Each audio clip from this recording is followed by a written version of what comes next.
Hey guys, how are you all? Welcome back to my channel. Today we will see what if Naruto husband of Yasaka. If you enjoy, then please like, share and do comments. Celebrations could be heard all over the place as shinobi from each village were exchanging words with each other. Some could be seen hugging or even crying on the shoulder of their comrades. The reason for their celebrations, why grown men were crying, some out of happiness while others out of sadness, was because this exact moment marked the end of the Fourth Shinobi War. Between them, a blonde boy who appeared to be around 17 looked around. An unreadable expression on his face as he remembered how all this started. A war that has claimed more casualties than any war before. The reason for the war was because of a group that called themselves Akatsuki. It was a group that was originally founded back then during the Third Shinobi War. It was a small group of orphans who had created the concept of Akatsuki as a way to bring peace to their small home country called a megacure, which often got caught into the crossfire during one of the many conflicts of the five great nations. Land of Earth, Land of Water, Land of Lightning, Land of Wind, Land of Fire. That were the names of the five great nations, each of which held a shinobi village. Land of Earth had Iwagakure. Land of Water had Kirigakure. Land of Lightning had Kumogakure. Land of Wind had Sanagakure. And Land of Fire had Konohagakure. Since the start of shinobi villages, these five villages withheld the balance of power throughout the elemental nations. That didn't go without conflict, however. Over the years that the villages have existed, various wars had been held.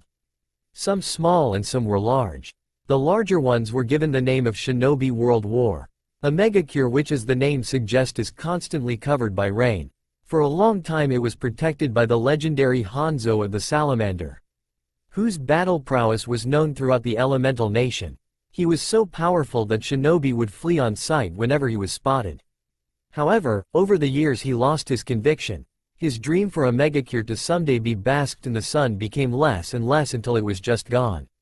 He became dull, he stopped honing his skill and focused on preserving his power. It wasn't until later, though, when he was approached by Danzo Shimura, a veteran of Konoha, who managed to convince him that they, the Akatsuki, were planning on overthrowing him.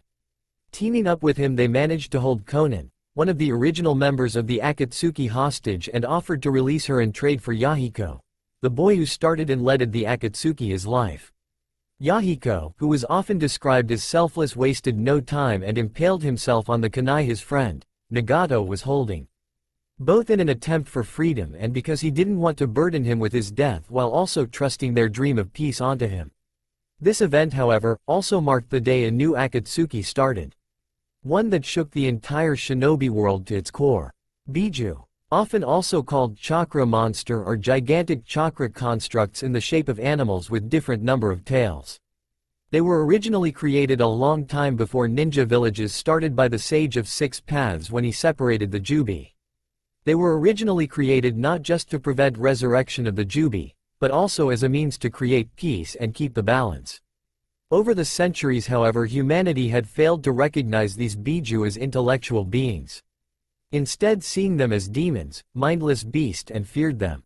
Later on they were hunted as humans were greedy and recognized the immense power they held and of course wanted it for themselves. They were later on successfully captured by Hashirama Senju, Shodem Hokage of one of the first ninja villages that existed. Unfortunately, however, Hashirama was a somewhat simple-minded man and had captured these Bijuu against their will, only for him to distribute them to other villages. It didn't take long for other nations to look for ways to add these Bijuu into their own arsenal. Unlike Hashirama, who was capable of calming them with his Mokuton, a Kekkei Genkei that originated from the Senju clan. So they began to look for their own ways to harness the power of the Bijuu, which they did by sealing said Bijuu inside a human, creating what was called nowadays a Jinchuriki. Konoha didn't just have to worry from enemies from other villages, however. Madara Uchiha, legendary leader of the Uchiha clan who had founded Konohagakure alongside his rival, Hashirama. While it started out well, it didn't last. With Hashirama being chosen as Hokage, the leader of the village Madara became concerned with the future of the Uchiha clan. It became worse when Madara managed to decipher the stone tablet that had been in their possession for generations. On there he read about the history of shinobi, but also about the endless cycle of fighting and failed peace between the Senju and Uchiha. Also written on there was a way. A solution to all the fighting between their clans, Mugen Tsukuyomi. With that in mind, Madara became more detached towards the village and started to lose trust with his own clan and Konoha itself. He defected before returning back to Konoha to challenge Hashirama, though he was not alone. With his Sharingan he managed to subject the Kyuubi no Kitsune, the most powerful of the Bijuu, under his control. They fought each other to exhaustion, though even Madara together with the Kyuubi failed against Hashirama himself, who, with much sadness, was forced to kill his childhood friend. The area they fought in would later be called the Valley of the End.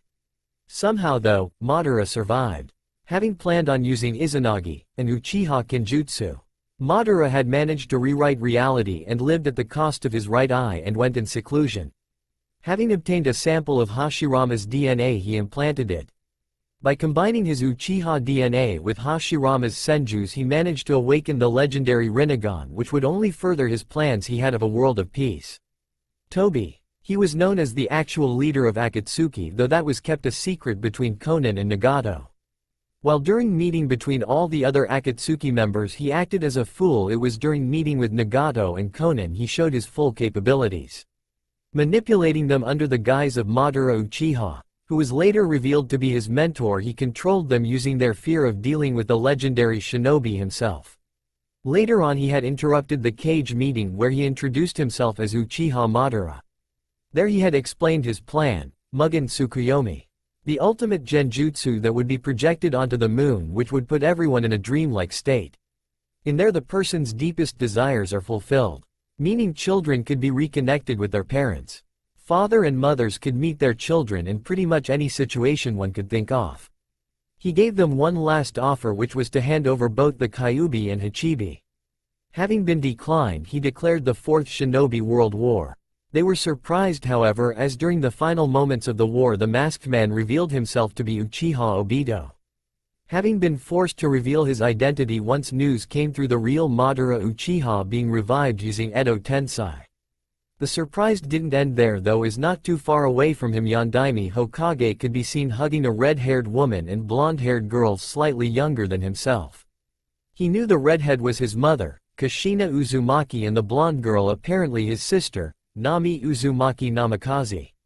It came as quite a shock for everyone in the alliance when news spread of the appearance of Namikaze Minato.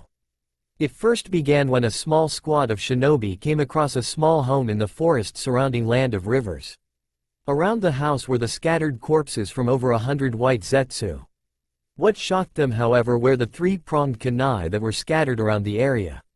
They immediately reported this to the HQ, where they began to worry about someone possibly knowing the Hiraishin no Jutsu. Those worries were for naught, however, as shortly after the arrival of missing Nin Uchiha Sasuke, another yellow flash accompanied him and showed the Namikaze Uzumaki family bar Naruto himself. He knew they were his family because he had met them inside his seal before. While most shinobi were happy to see them, even those from Iwagakure, some of Konoha looked at them with disgust. One of them was Hitaki Kakashi, who was put under him with both Obito and Rin when they became genin. Actually, disgust would be undercutting it. He looked livid, as it was evident by his Sharingan then spun with barely contained rage as he looked at someone they all thought to be dead. His sensei, the man that taught him it was important to cherish comrades. The man who took care of him when his father had killed himself was alive all this time and had abandoned his son. His own flesh and blood. Minato had even the balls to greet him like nothing happened. The murderous aura Kakashi was releasing was enough to make even him back off. The Hokages that were brought back with Edo Tensei all glanced at him in shock. Even the Sandaime Hokage who had given Minato his position was ashamed by the actions of his successor. While Hashirama could only shake his head, commenting how disappointed Mito would be if she would look at Kushina now.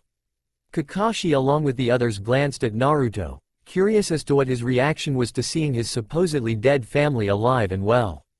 All while he was struggling to survive when he was younger. They were both alarmed and frightened by his lack of reaction. For someone like Naruto, who's usually very vocal with whatever he did, kept surprisingly quiet. If anything, the blank expression he wore was more worrying, as no one has ever seen this side of the usual hyper-blonde. How pathetic, he muttered as he looked at the celebrating shinobis around him. His words, despite being spoken to himself, seemed to travel through the clearing as one by one the shinobi stopped celebrating and turned to look in his direction. He glanced around, taking in the expressions of his family who were unable to keep eye contact when they met. His blue eyes that were filled with life were dull as he gazed at them, which added to his already impassive facial expression. "Are you that disgusted with yourself that you can't even look me in the eye, Namikaze Minato?" His words prompted the man in question to look up. Guilt visible in his eyes. "Naruto? Yes, that is my name." His voice remained uninterested as he continued to look around. He spotted Kakashi, who seemed to be having trouble between choosing to glare at Minato and look at him with worry. His gaze met the rest of the rookies, each of them looking at him with worry with the exception of Sasuke, who seemed to be waiting for something. "Oh, son of a bitch, he knows." Their eyes met, and for a split second Naruto let a smug smirk grace his features before it was gone. Had it been anyone else, Sasuke would have thought he imagined it, but with his Sharingan active he indeed spotted the smirk and could tell that despite his eyes showing absolute boredom there was something else. Almost like he was waiting for something. "I had enough of this. Your presence is making me feel unwell." He spoke up. The shinobi around him looked at him and his father with confusion as they didn't understood what he was implying. With a snap of his fingers, Naruto's body was covered with a golden glow, getting them to focus their attention back to him. When the glow disappeared, they all looked at the new form of Naruto Uzumaki, who had his eyes closed. A few shinobi blinked before holding out a hand sign and calling out, "Kai," as if what they were looking at was a genjutsu. The reason for that was because Naruto's previous outfit, his tattered orange pants with black and orange jacket, was no longer there. No, in place of it he was wearing a white jacket with a fur color which was left open, allowing everyone to see his chest that was chiseled to perfection. It wasn't like the Raikage, who looked like a muscle-bounded freak. It seemed to fit the rest of his body perfectly. Added to that, he wore black jeans held together by a black belt with a golden buckle. Topping it off, his sandals were replaced by black dress shoes. His outfit wasn't the only thing that had changed, however. He seemed to have gotten older, not a whole lot mind you, just a year or two. With also got taller, as his previous 5 feet 5 inches was replaced by his current 5 feet 11 inches. His face that was shaped after Kushina gotten sharper and was now mimicking Minato's, and the whisker marks on his cheeks were no longer there. His blonde hair kept its color, though it was slicked back slightly.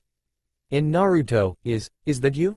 Minato stammered as he too was shocked with the change his estranged son underwent. In reply, he opened his eyes and shocking them once more as they had changed. Gone were the cerulean blue eyes, and in place of them, staring straight at him, were blood-red ones. Minato had to fight back the urge to shudder as those eyes seemed to stare right into his soul.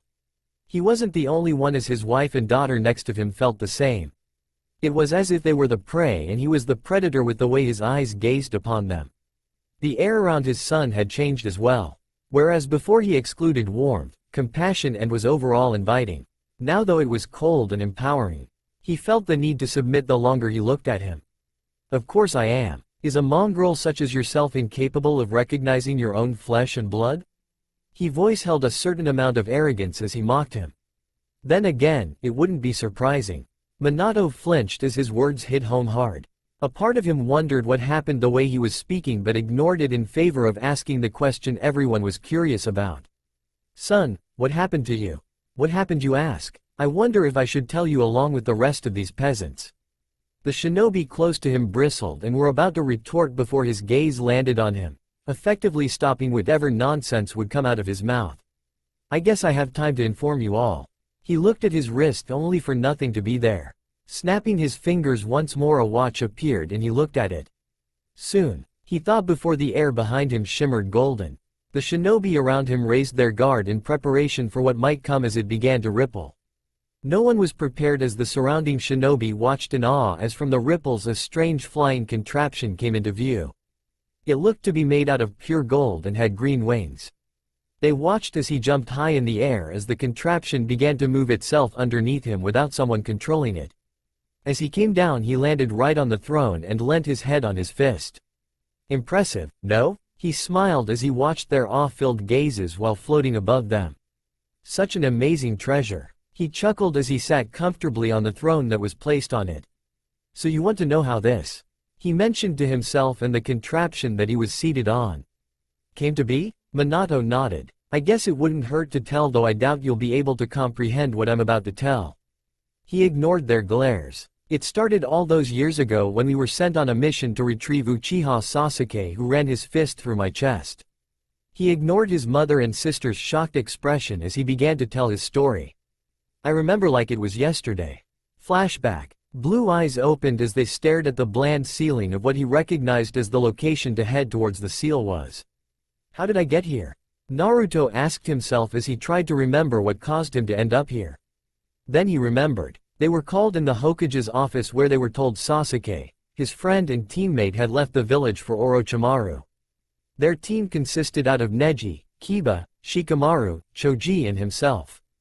As they got closer they had to deal with the Sound Four. Orochimaru's elite bodyguard who were capable of using the curse mark. The closer they got the less people they traveled, as they had left one of them behind to fight one member of the Sound Four. Lee had come in just in time to deal with the Kagaya member, leaving him to face Sasuke alone. Throughout their fight they were pretty even power-wise. That was until Sasuke used the curse seal, forcing him to use power of the Kyuubi. The rest of the fight was hazy as he couldn't quite remember everything due to him using the power his tenant. The last thing he remembered was Sasuke's hand through his chest. Immediately panicking, Naruto opened his jacket only to see nothing there. Weird. He began to walk towards the location he could sense the Bijuu at. Despite not being a sensor, it was almost impossible to miss the malicious intent the beast radiated. This is your fault. Huh, what do you mean my fault, you Baka Kitsune? Naruto replied with a scowl as he glared at the towering beast. Silence, you fleshbag. Because you weren't careful, that Uchiha brat rammed his fist through your chest. That was real? He asked dumbly. If it wasn't for the fact that he was dying he would have facepalmed. Of course it was real. You're dying because of your mistake, and when you die I'll die, so how about a deal? The fox gave him smile. A deal? Yes brat, a deal. You free me and I'll bring the Uchiha runt to Konoha. You're already dying, so there is nothing to lose. Why should I trust you? You've been trying to take over my body since the start, he said as he pointed at the massive kitsune. Brat, why would I lie now that you're already dying? I'm surprised you aren't as upset as I thought you'd be. But I'll give you my word as a demon that I will save your Uchiha friend from Orochimaru. Naruto was silent as he looked at his hands. I'm really dying, huh? I guess I can free you then. You promise to save Sasuke? The fox nodded and watched with a smile as Naruto reached up to the seal. Freedom, it was so close the fox could almost taste it. However, just before he was able to touch it he was forced on his knees as an oppressive feeling weighed him down. He was barely able to lift his head and what he saw shocked him. The massive fox before him, the Kyuubi, was forced flat on the ground as silver chains restricted its limbs. From where he was, Naruto could feel an unfamiliar energy coming of those chains, and so did the Kyuubi as its expression turned into fear. Impossible, what are you doing here? The Kyuubi exclaimed as it was scared for the first time since its creation. Naruto heard footsteps from behind him and tried to look around only to fail as the oppressive aura was still there. Ho, you're still conscious? I guess even a dog such as yourself has something to show. Though it is to be expected, being a descendant of me, Gilgamesh, the king of heroes after all. The male voice spoke with arrogance leaking with every word. The oppressive aura vanished and Naruto was able to turn and look at the person that spoke to him. There, standing before him, was a young man who looked to be in his early 20s. Semi-long blonde hair a shade darker than his own that was slicked back. He wore golden armor that radiated power. Who are you? Naruto stammered as he looked at the man in awe. Watch how you address me, mongrel. You might be my descendant, but unless you have proven yourself you'll address me with respect, someone higher than you deserve. He scolded the child as the man's red eyes bore into him. He was surprised, however, as the kid seemed to glare at him. Respect? I only respect those who deserve it, and I don't even know who you are, so no. Respect is earned, not given. The moment he finished his rant, the oppressive aura from before returned, only this time even worse as he lay flat on his face. Behind the man the air rippled as numerous spears, swords, axes and any weapon he could think of appeared. Instead of closing his eyes and accepting his fate, Naruto glared right at the older man. He was surprised to hear him chuckle as slowly the weapons retreated and the ripples closed themselves, a pleased smirk on his face. Most impressive, looking death in the eye, and even then you're still so rude. I guess I will grace you with the knowledge who I am, who you are, and what will happen next. As a golden throne materialized behind him. And so he began to tell his story, one about a king so great he became the king of heroes themselves. Flashback end. Single quote. And that is how it all began. He finished his explanation. Wait, so you're telling me that this Gilgamesh is your ancestor, which also makes him my ancestor? He got a nod in return. How come I never heard of him or that? He pointed at the flying contraption he was seated on. Naruto shrugged. I don't know, nor do I question it, as that's the way it works. Though I guess it does explain my crazy luck. He muttered to himself, recalling Gilgamesh's own golden rule in which he was fated to live a life filled with riches. It would also clear up some other things, such as how he's a genius during fights, as he unknowingly used thought acceleration whenever he would fight. Wait, Tsunade suddenly spoke, causing him to divert his attention to her. Yes, woman? Tsunade bristled. If what you say is true, then how come Jiraiya never brought up? Someone of his caliber would have noticed your change of attitude, not to mention the fact that you're now older. She looked him up and down. He tapped his chin. Perhaps if he wasn't busy visiting brothels and the likes he might have. Though by then it would have already been too late. He added as an afterthought. What do you mean? She asked, knowing about her teammates' tendencies. It has to do with the reason I look older, as you call it.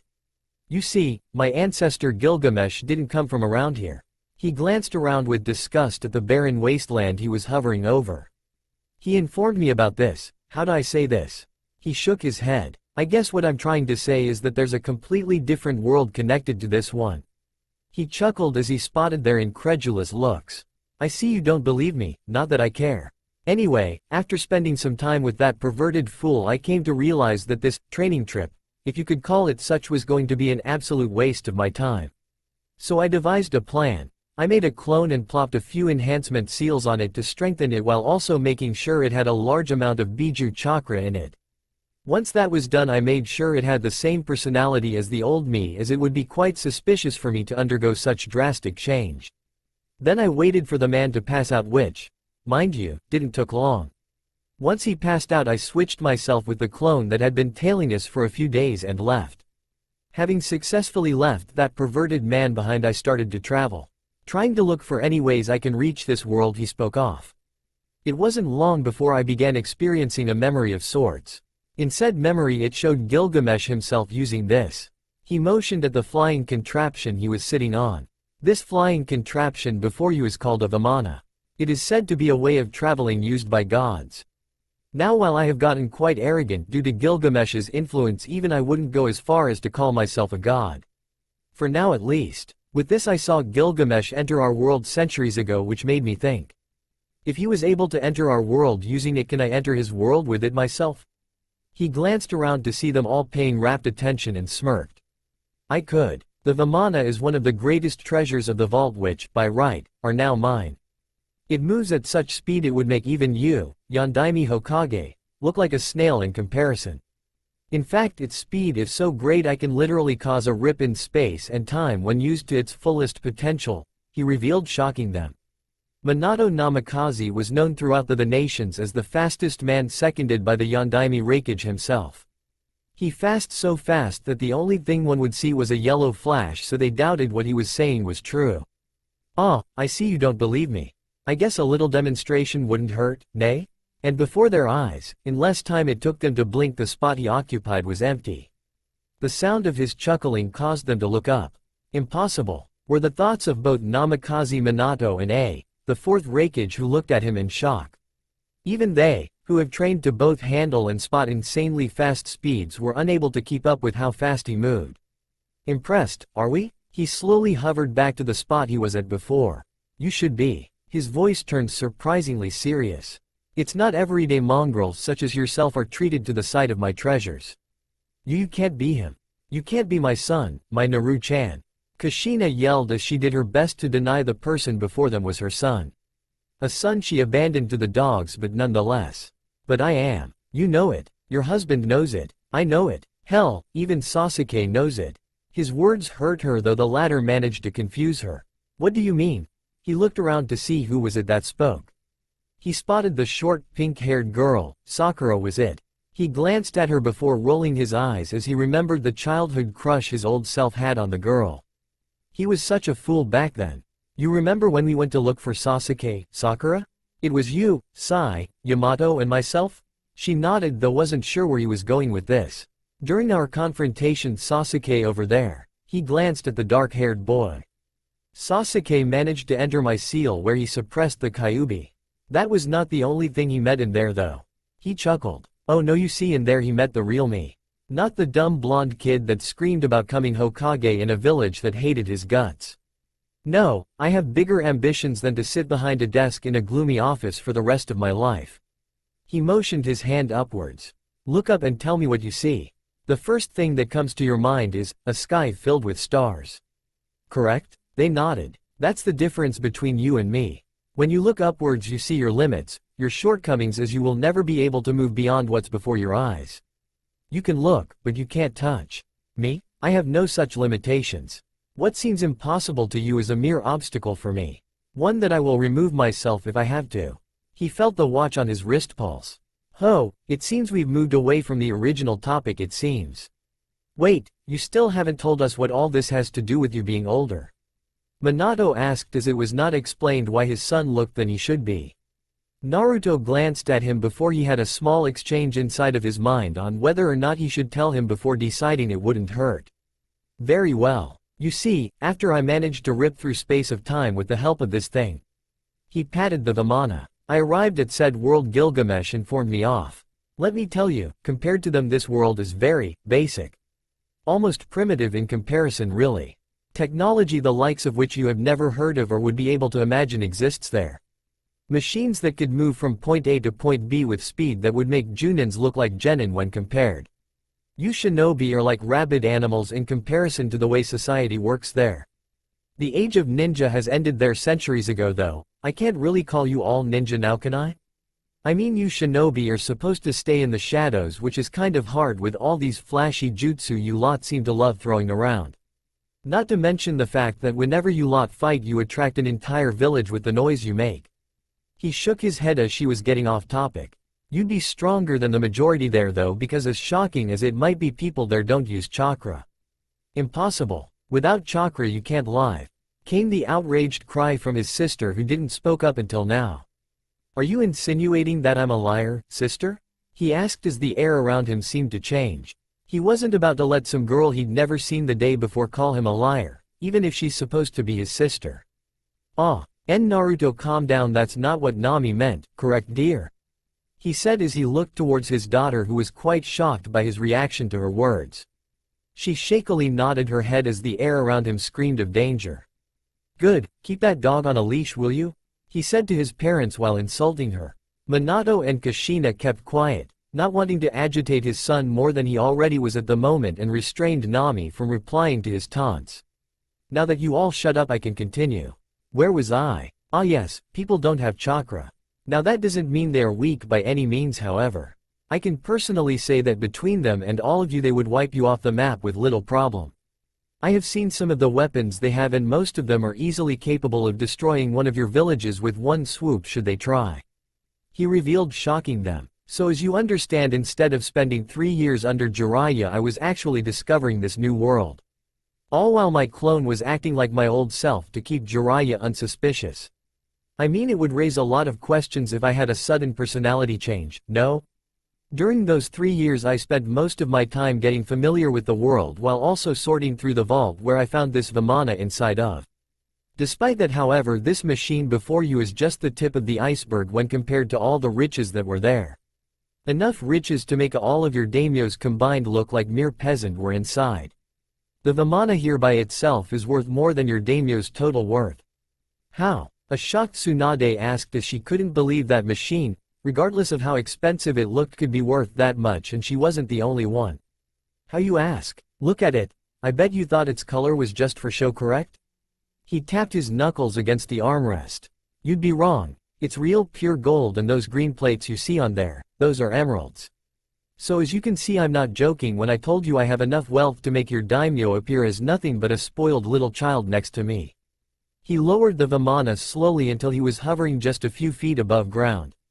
One brave shinobi started a chain of hand signs as they had enough of him mocking them. Kaden. Gokakyu no Jutsu, a fireball was exhaled and headed towards him. They were shocked when instead of dodging, which they all knew he was capable of having seen its speed before, Naruto stayed in the same spot, his smile never leaving his face. The fireball exploded as it came in contact with the contraption. Naruto. Numerous shinobi from Konoha yelled as they feared for his safety. They were surprised, however, to see him without any injury once the smoke dissipated. His amused smile still on his face. Then, faster than anyone was able to spot, the shinobi who fired the fireball fell face first into the dirt, dead. Now are you going to let me finish my story, or are you going to keep interrupting me? He asked like he didn't just kill someone seconds ago. It was disturbing for everyone to see the once happy and hyperactive boy act so nonchalant about killing. Even Sasuke had to blink as if not believing his eyes that the dobi killed someone. No, he can't be called that anymore. Perhaps if he was still his old self he could, but not this version of him.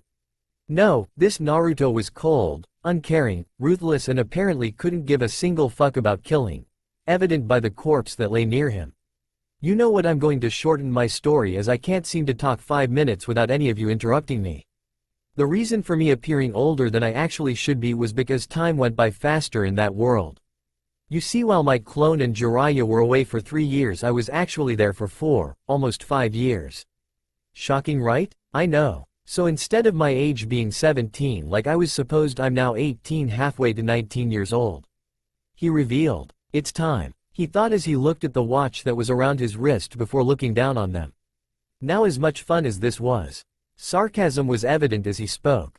I have wasted enough time here and it's time for me to go. What do you mean by that, Naruto? A loud voice stopped him from turning as he looked at the girl that interrupted him. She had platinum blonde hair done in a ponytail and seemed to glare at him with her hands placed on her hips. What do you mean by leave? Don't you care about us, your friends? Ino asked. Behind her he saw the rest of his friends, agreeing with her. Friends, huh? He repeated softly as he looked each of them over.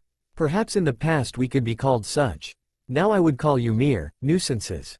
What do you mean? Ino asked, hurt that he would call them such. He noticed the others also sporting a hurt expression. Yes, bastard, what do you mean? Of course we are your friends. He heard the overly loud voice of Kiba. Next to him, his dog Akamaru barked in agreement. He saw the boy with the pineapple hair, Shikamaru, looking at the scene of them all yelling with a bored expression. Like he knew there was no use in talking him out of it. Konoha 12. He began causing them to pay attention. That was what we were called back then when Sasuke was still with us. After he left it became Konoha 11. He glanced around. Now it's Konoha 10, referring to Neji giving up his life to save him along with cousin, making them wince at the memory. Soon it will be Konoha 9 as I have no need for any of you. Look at yourselves. Compared to me you are nothing. The only one here strong enough to give me a fight is Sasuke. He looked at the dark-haired boy who stared right back. Averting his eyes after a moment he continued. None of you come even close to my power. Compared to me you might as well be just ants, and like them you should know your place or I will crush you beneath my feet. The members of the Rookie 9 all looked down as his words hit home. They were true, as none of them came even close to the power he held with the exception of Sasuke, but he was still a missing nin. Even after all the training they did, the countless hours they spent on improving, they were even further behind than before. Said boy had a smirk as he heard Naruto's words. Naruto had just acknowledged that there was no one aside from him who would pose a real challenge to the blonde. Though he was also confused on what to do next. A part of him wanted to fight Naruto, the only person who he could safely say was a rival for him. Just a fight between them, both going all out, but now he wasn't so sure. The blonde had just revealed numerous new abilities that he never heard of. Not to mention that the flying contraption he was currently seated on was still largely unknown. Aside from its insane speed, he didn't know anything else about it. Nothing about its weaponry was revealed except that it seemed just as quick, as he had not managed to catch what it used to kill that shinobi that attacked him. Granted, he didn't have his Sharingan activated at the time, but it was still an unknown factor that could turn the tide during fights combined with his total change in personality. No, Sasuke would wait out for now. What about us then, Naruto? The booming voice of the Bijuu caused everyone to look into their direction. Their towering forms were easily spotted as they stood near each other with Kyuubi in the middle of them. Naruto raised an eyebrow at the Bijuu's question. What are we supposed to do now? Kyuubi asked him. I don't know. I mean, Minato over there still has the other half of you inside of him, correct? Said Blonde nodded. You could join your other half. The other me had befriended you on false pretenses, so to say. I mean, you're looking at the real me in front of you. Peace and all that bullshit my other part was blabbing sounds nice and all, but let's be real here. It will get boring sooner or later. The other option is that I could let you go with me. The seal is still on me. He channeled a bit of chakra as the Shiki Fujin appeared on his stomach. It would nice to have extra power just in case. Though, he glanced at his hand that still showed the sun mark he received from the sage. He was honestly surprised it was still there, though it looked to be a bit darker. I can show you everything I've done during my time there, as I kept you in the dark surrounding the events that took place. The Bijuu seemed to think before it came to a decision. I will join you. The fact that you still have the sun mark is proof that you're not as evil as you seem. Not to mention, I'm curious as to what there is to discover. He wasn't sure if he saw it correct, but the large fox seemed to be smirking before he opened the seal, and Bijuu dissolved into smoke which got sucked into the seal. What about you, he asked the Hachibi. I will go back to B. Surprising the others. I have gotten used to B's rapping, and someone has to make sure the fool doesn't do anything stupid. The Eight Tails joked. The rest of the Bijuu looked at one another before Matabi spoke up. We will stay here and enjoy our newfound freedom while also keeping the balance intact. The feline Bijuu spoke with a feminine voice. If that is your choice, was all he said in return. Wait, Naruto, please don't leave. We can be a family now, it's all over. She pleaded to her son. Her words got everyone to look at the Uzumaki Namikaze family as if they were crazy. Yes, Ni-san, please don't go. Nami begged. Hearing them beg for him to stay disgusted Naruto, and it was noticed by the expression he wore. I remember back when I was a child and kicked out of the orphanage. I was alone and afraid. I had no one except the third Hokage that cared about me. So many times I asked him who my parents were, if they abandoned me because of the Kyuubi. His words caused his family to flinch. He told me he couldn't tell me except that they died in defending the village during the Kyuubi attack and that they both were heroes. I accepted that, you know? For an orphan, not knowing anything about your parents or who you are, it's painful. Over the years the urge to know who my parents were became less and less until it was gone. I accepted it. I accepted the fact that my parents, whoever they were at the time, were good people who gave their life for their child. He took a deep breath as everyone was listening to his story while sending disgusted glares at the trio. Then I managed to meet you, Minato, inside my seal. It was interesting, you know? After spending some time inside, I discovered a different chakra signature, though it had a sense of familiarity. So imagine my surprise, well, more like the other Naruto's surprise when he met you. Namikaze Minato, the Yondaime Hokage of Konoha, who also was my father. I kept the info to myself because something felt wrong at the time. While it wasn't really me who actually spoke with you, I was still able to sense something being wrong surrounding you being there. At the time I didn't know what, but you being alive before might explain that. Minato couldn't help but avert his eyes to the ground as he heard his son speak like that.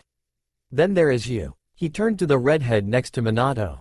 Kushina Uzumaki, the red hot-blooded habanero of the leaf. Wife of Minato Namikaze and my mother, though the latter is debatable seeing how I have practically raised myself. But I am your mother, she exclaimed, only for her to be silent as his blood-red eyes landed on her. My mother, you say? Please tell me where you were when I needed someone to comfort me, Kushina? When it was my birthday and no one was there to congratulate me, and when I cried myself to sleep. Where were you then, Kushina? Oh, I know where you were off somewhere else with your pathetic husband and that sorry excuse for my sister. Isn't that right, Kushina? Not once did you check up on me, your own son, to see how I was doing. How can you even call yourself a mother, when you abandoned your own son? How can you even be called an Uzumaki when they were known for never abandoning their own? Tell me, Uzumaki Kushina, he yelled down at her. Silence reigned the area as nobody dared to speak. Each of them too shocked as they listened to Naruto as with words he managed to transform Kushina Uzumaki, someone girls once used to look up to as a role model, into a sniveling mess. Realizing he let his anger get the better of him, Naruto took a deep breath as he calmed himself. Feeling his anger reside back in his mind, he looked at her. The anger in his eyes was replaced by disgust as he gazed at her whimpering form that was being held by his father and sister. Enough of this. The longer I stay here, the worse this place is for my health. He sat back down on the throne and started to move, only to stop once more as someone else dared to interrupt him. What? He snapped, annoyed as he looked at who dared interrupted him. He was this close to killing them and just going on his merry way, but stopped himself. Since he won't be coming back here, he might as well hear out whoever it is. Making his way towards him was a girl with dark blue, almost black hair that reached mid-back. She wore a green flak jacket and black pants with bandages over her calves and black sandals. The most noticeable feature, however, were her lavender eyes that seemed to stare with a look he had seen in someone else before. He recognized her as the Hyuga heiress. The same girl that used to stalk his old self when they were younger, when he was still a foolish boy with foolish dreams. Naruto-kun, Hinata called out as she stopped and looked up to him. Please, take me with you. She begged as she stared up at him. What? Numerous yells could be heard through the field as they catched what she said. No one actually expected those words to come out of her mouth. Yes, they knew she had a thing for him, but that was the old him. Did she not hear him insult each and every one of them? Hinata, what are you doing? The voice of her teammate, Kiba, was heard as he looked at her in bewilderment. Said girl looked down slightly before schooling herself. Sorry Kiba-kun, but this is my choice. She told the boy, who seemed wanting to reply but was stopped by their third teammate, Shino, who shook his head at him. Sighing, he nodded at Hinata, who gave him a smile before turning her attention back and now Naruto, and saw he didn't like being kept waiting. With renewed determination she stared straight into his blood-red eyes. Naruto-kun, please take me with you. I have loved you since we were young. There, she finally admitted her feelings for the boy. Feelings she had ever since he had saved her when they were younger. Love? She heard him ask. You love me? She nodded. Something was wrong, however, as he looked amused. Tell me, how can you love me when the only real conversation we had was not even a few hours ago? Explain please, because not once have you ever shown you love me, as you say you do? He asked with a raised eyebrow. Because we are the same, you and I. We were both shunned, you from our village and me from my family. My family, they looked down on me due to me being more gentle. They said it was unfit of the heiress of the Hyuga clan and that I should be more ruthless. That I was a failure. Those words stung and I was ready to give up, she said as everyone listened to her story. Not far from them, Hiyashi averted his gaze in shame as he heard his daughter speak. He knew he had been hard on his eldest, but never knew the extent of what his words did to her. But you gave me strength. I saw how you were looked down on, avoided by everyone like some kind of plague. But instead of losing yourself to your hatred, you kept on smiling. Acting like nothing happened. Seeing you, someone else who experienced the same pain as I had, react like that gave me strength to be like you. To keep on going despite what others thought about me. She finished her story before she, along with the others, waited for his reaction. Then, it came. Laughter. It started soft but quickly became louder and louder as he threw his head back while he kept on laughing. Down below, Hinata wasn't sure what to do. She had expected him to come down and take her with him or admit he too had feelings for her, not this. The flying contraption he was on seemed to reflect his mood as it started to sway from left to right as his laughter was heard throughout the battlefield. Everyone from Genin to Cage, missing Nin or Bijuu, looked on as Naruto acted like he was told a joke.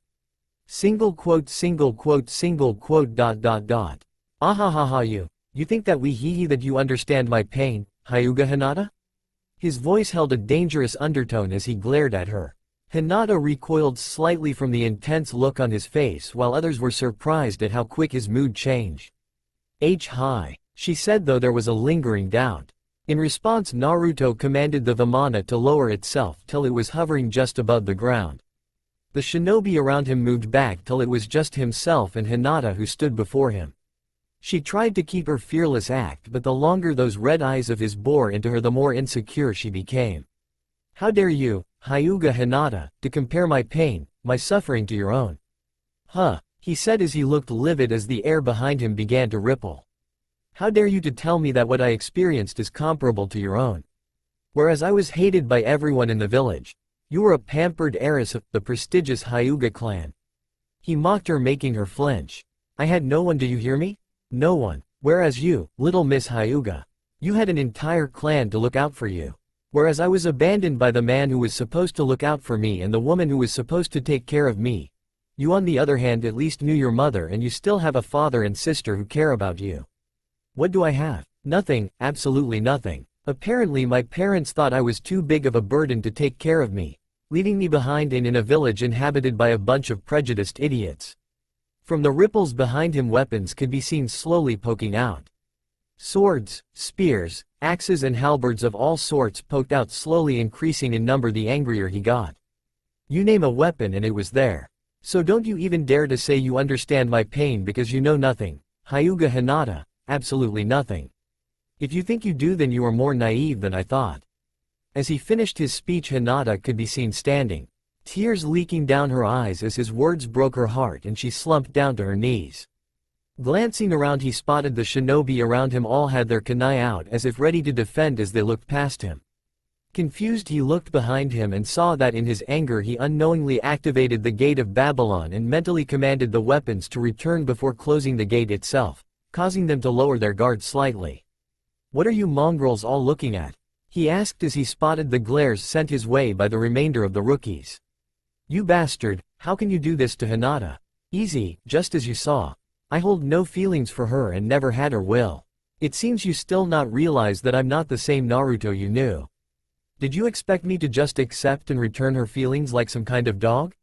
No reply was given and he decided that it was enough.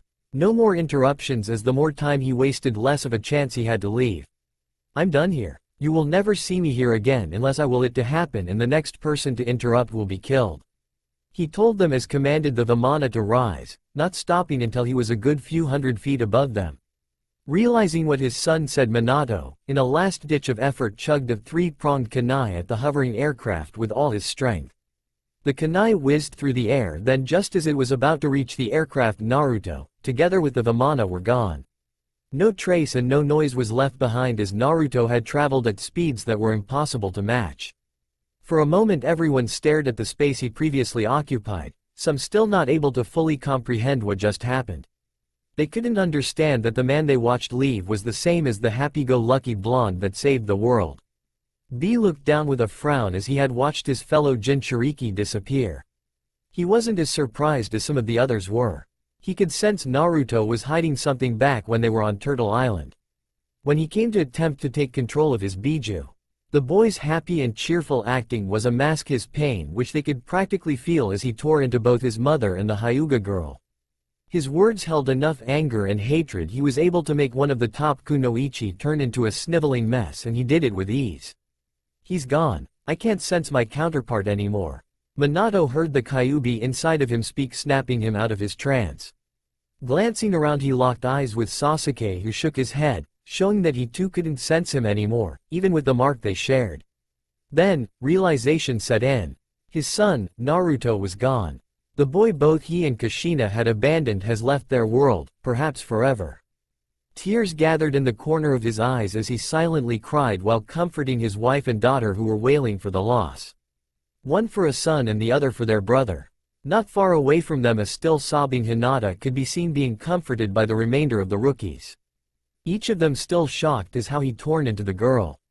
Kiba especially, saying how he would beat Naruto into the ground next time he sees him and force him to apologize. He was, of course, ignored. Sasuke glanced at the Namikazes with no small amount of disgust. Even he was shocked when he saw the yellow flash suddenly appear on the battlefield. Even more so when he introduced himself as Naruto's father, when he along with everybody else knew Naruto was an orphan. Averting his eyes, he looked over to where Hinata was being comforted by his old comrades. He was honestly quite speechless as he listened to Naruto reject the girl. Hell, he couldn't even call it that, as it looked like he had mentally broken her, as the girl seemed to look ahead of her into nothingness while they did their best to garner her attention. Rejecting was what he used to do with Sakura when they were younger, when he would reply with a "no" or a "hn" each time she would ask him to do something with just the two of them. This was more of an annihilation to Hinata herself as a person than a mere rejection. From the corner of his eyes he saw Sakura staring at him. Her green orbs staring almost longingly at him. He didn't pay her much attention though as he turned around before activating his Susanoo and flying off, leaving her to stare at his retreating form with a frown. There was nothing for him there to do. He had hoped on fighting Naruto but that chance was gone, there wasn't much left to do. He could perhaps ask for pardon due to him playing a big part in them winning the war, but what then? Without Naruto there to challenge him there really wasn't much left for him. He would probably be bothered by Sakura constantly asking for dates and such, as it seemed she still hadn't gotten over him despite his attempts to kill her. It made him question her mental stability, to be honest, as who would still be in love with someone that had attempted to murder you multiple times? Well, there was Naruto who was adamant on rescuing him. Actually no, that Naruto was a fake. The real one had gotten over him. Sakura wasn't the only one who stared at Sasuke's retreating form, as not too far from her Kakashi watched as his second student leave with a sad look in his now too regular eyes. Looking at Sasuke leave, Kakashi couldn't help but blame himself for being a failure as a sensei. He who was supposed to be there for his genin had failed tremendously on that aspect. First with Sasuke and now his sensei's son Naruto. While the former was somewhat expected, it was the latter that shocked him. Never in his life had he expected Naruto to be able to act so heartless. To be able to deceive them all like he had done. However, he looked over to where his sensei was at, still holding the crying forms of his wife and daughter. He wasn't the only one to blame for Naruto's behavior. Perhaps if his sensei had acted like an actual parent, Naruto would still be here, be still the same old Naruto they had come to like. He chuckled as he could almost imagine Naruto shouting happily at them after defeating the Jubi. Shouting how he was one step closer to becoming Hokage and joking around with Sasuke. Spotting Tsunade, he made his way towards her while preparing for what she might do now that Naruto, the boy she saw as her own family, was gone. Feeling someone near them, Minato looked up from his position and spotted his remaining student heading his way. "Hello, Kaka." The words died his throat as he saw his only remaining student walk past him without as much as acknowledging him or his family and continue his walk. He wasn't the only one Minato noticed as shinobi who were ecstatic to see him before now seemed to ignore him. A few regarded him and his family with disgust visible in their eyes as they shook their heads. They couldn't believe that Minato Namikaze, their beloved Hokage, had faked his death and in conjunction abandoned his own child. It wasn't the same Minato Namikaze they know. No, the man before them was just a former shell of what was once a hero. High in the sky above, the Pacific Ocean ripples formed in the air. Out of them came Naruto, still seated on the Vmana, ignoring the cold air that hit his chest. Interesting, he mused as he spotted miles upon miles of ocean in every direction. He looked before quickly activating the cloaking mechanism to hide himself from any radars. A hologram suddenly popped up before him, allowing him to enter his destination. The second he confirmed his destination, the Vmana moved without him having to do anything. His eyes were closed as he enjoyed feeling the wind blow through his blonde hair. Moving at such speeds it took him no time to near land, and he opened his eyes and gazed upon the country of Japan. Naruto was walking through the streets of Kyoto. His hands in his pocket and his hood covering his face as he ignored the glances sent to him from blushing women as they looked at his bare chest, as he had a small smile on his face. Not a mocking smile or one of amusement, but one that portrayed warmth as he continued to walk to his destination before stopping as he looking in front of him. There, not too far away from him, sitting on a swing with her head down, was a small girl around 3 or 4 years old wearing a custom-made Miko outfit. What stood out, though, was the necklace she wore around her neck that showed a green gem hanging from it. It was the necklace Tsunade had given him when he went to retrieve her. Now that he thought about it, she was one of the few people from there he could stand being around. With her head held down, Naruto wasn't able to spot the expression the girl held. His eyes flickered golden under his hood for a second, allowing him to sense what she was feeling, and frowned. He could feel the girl's sadness radiating as she wobbled her feet on the swing in what seemed like an attempt to move.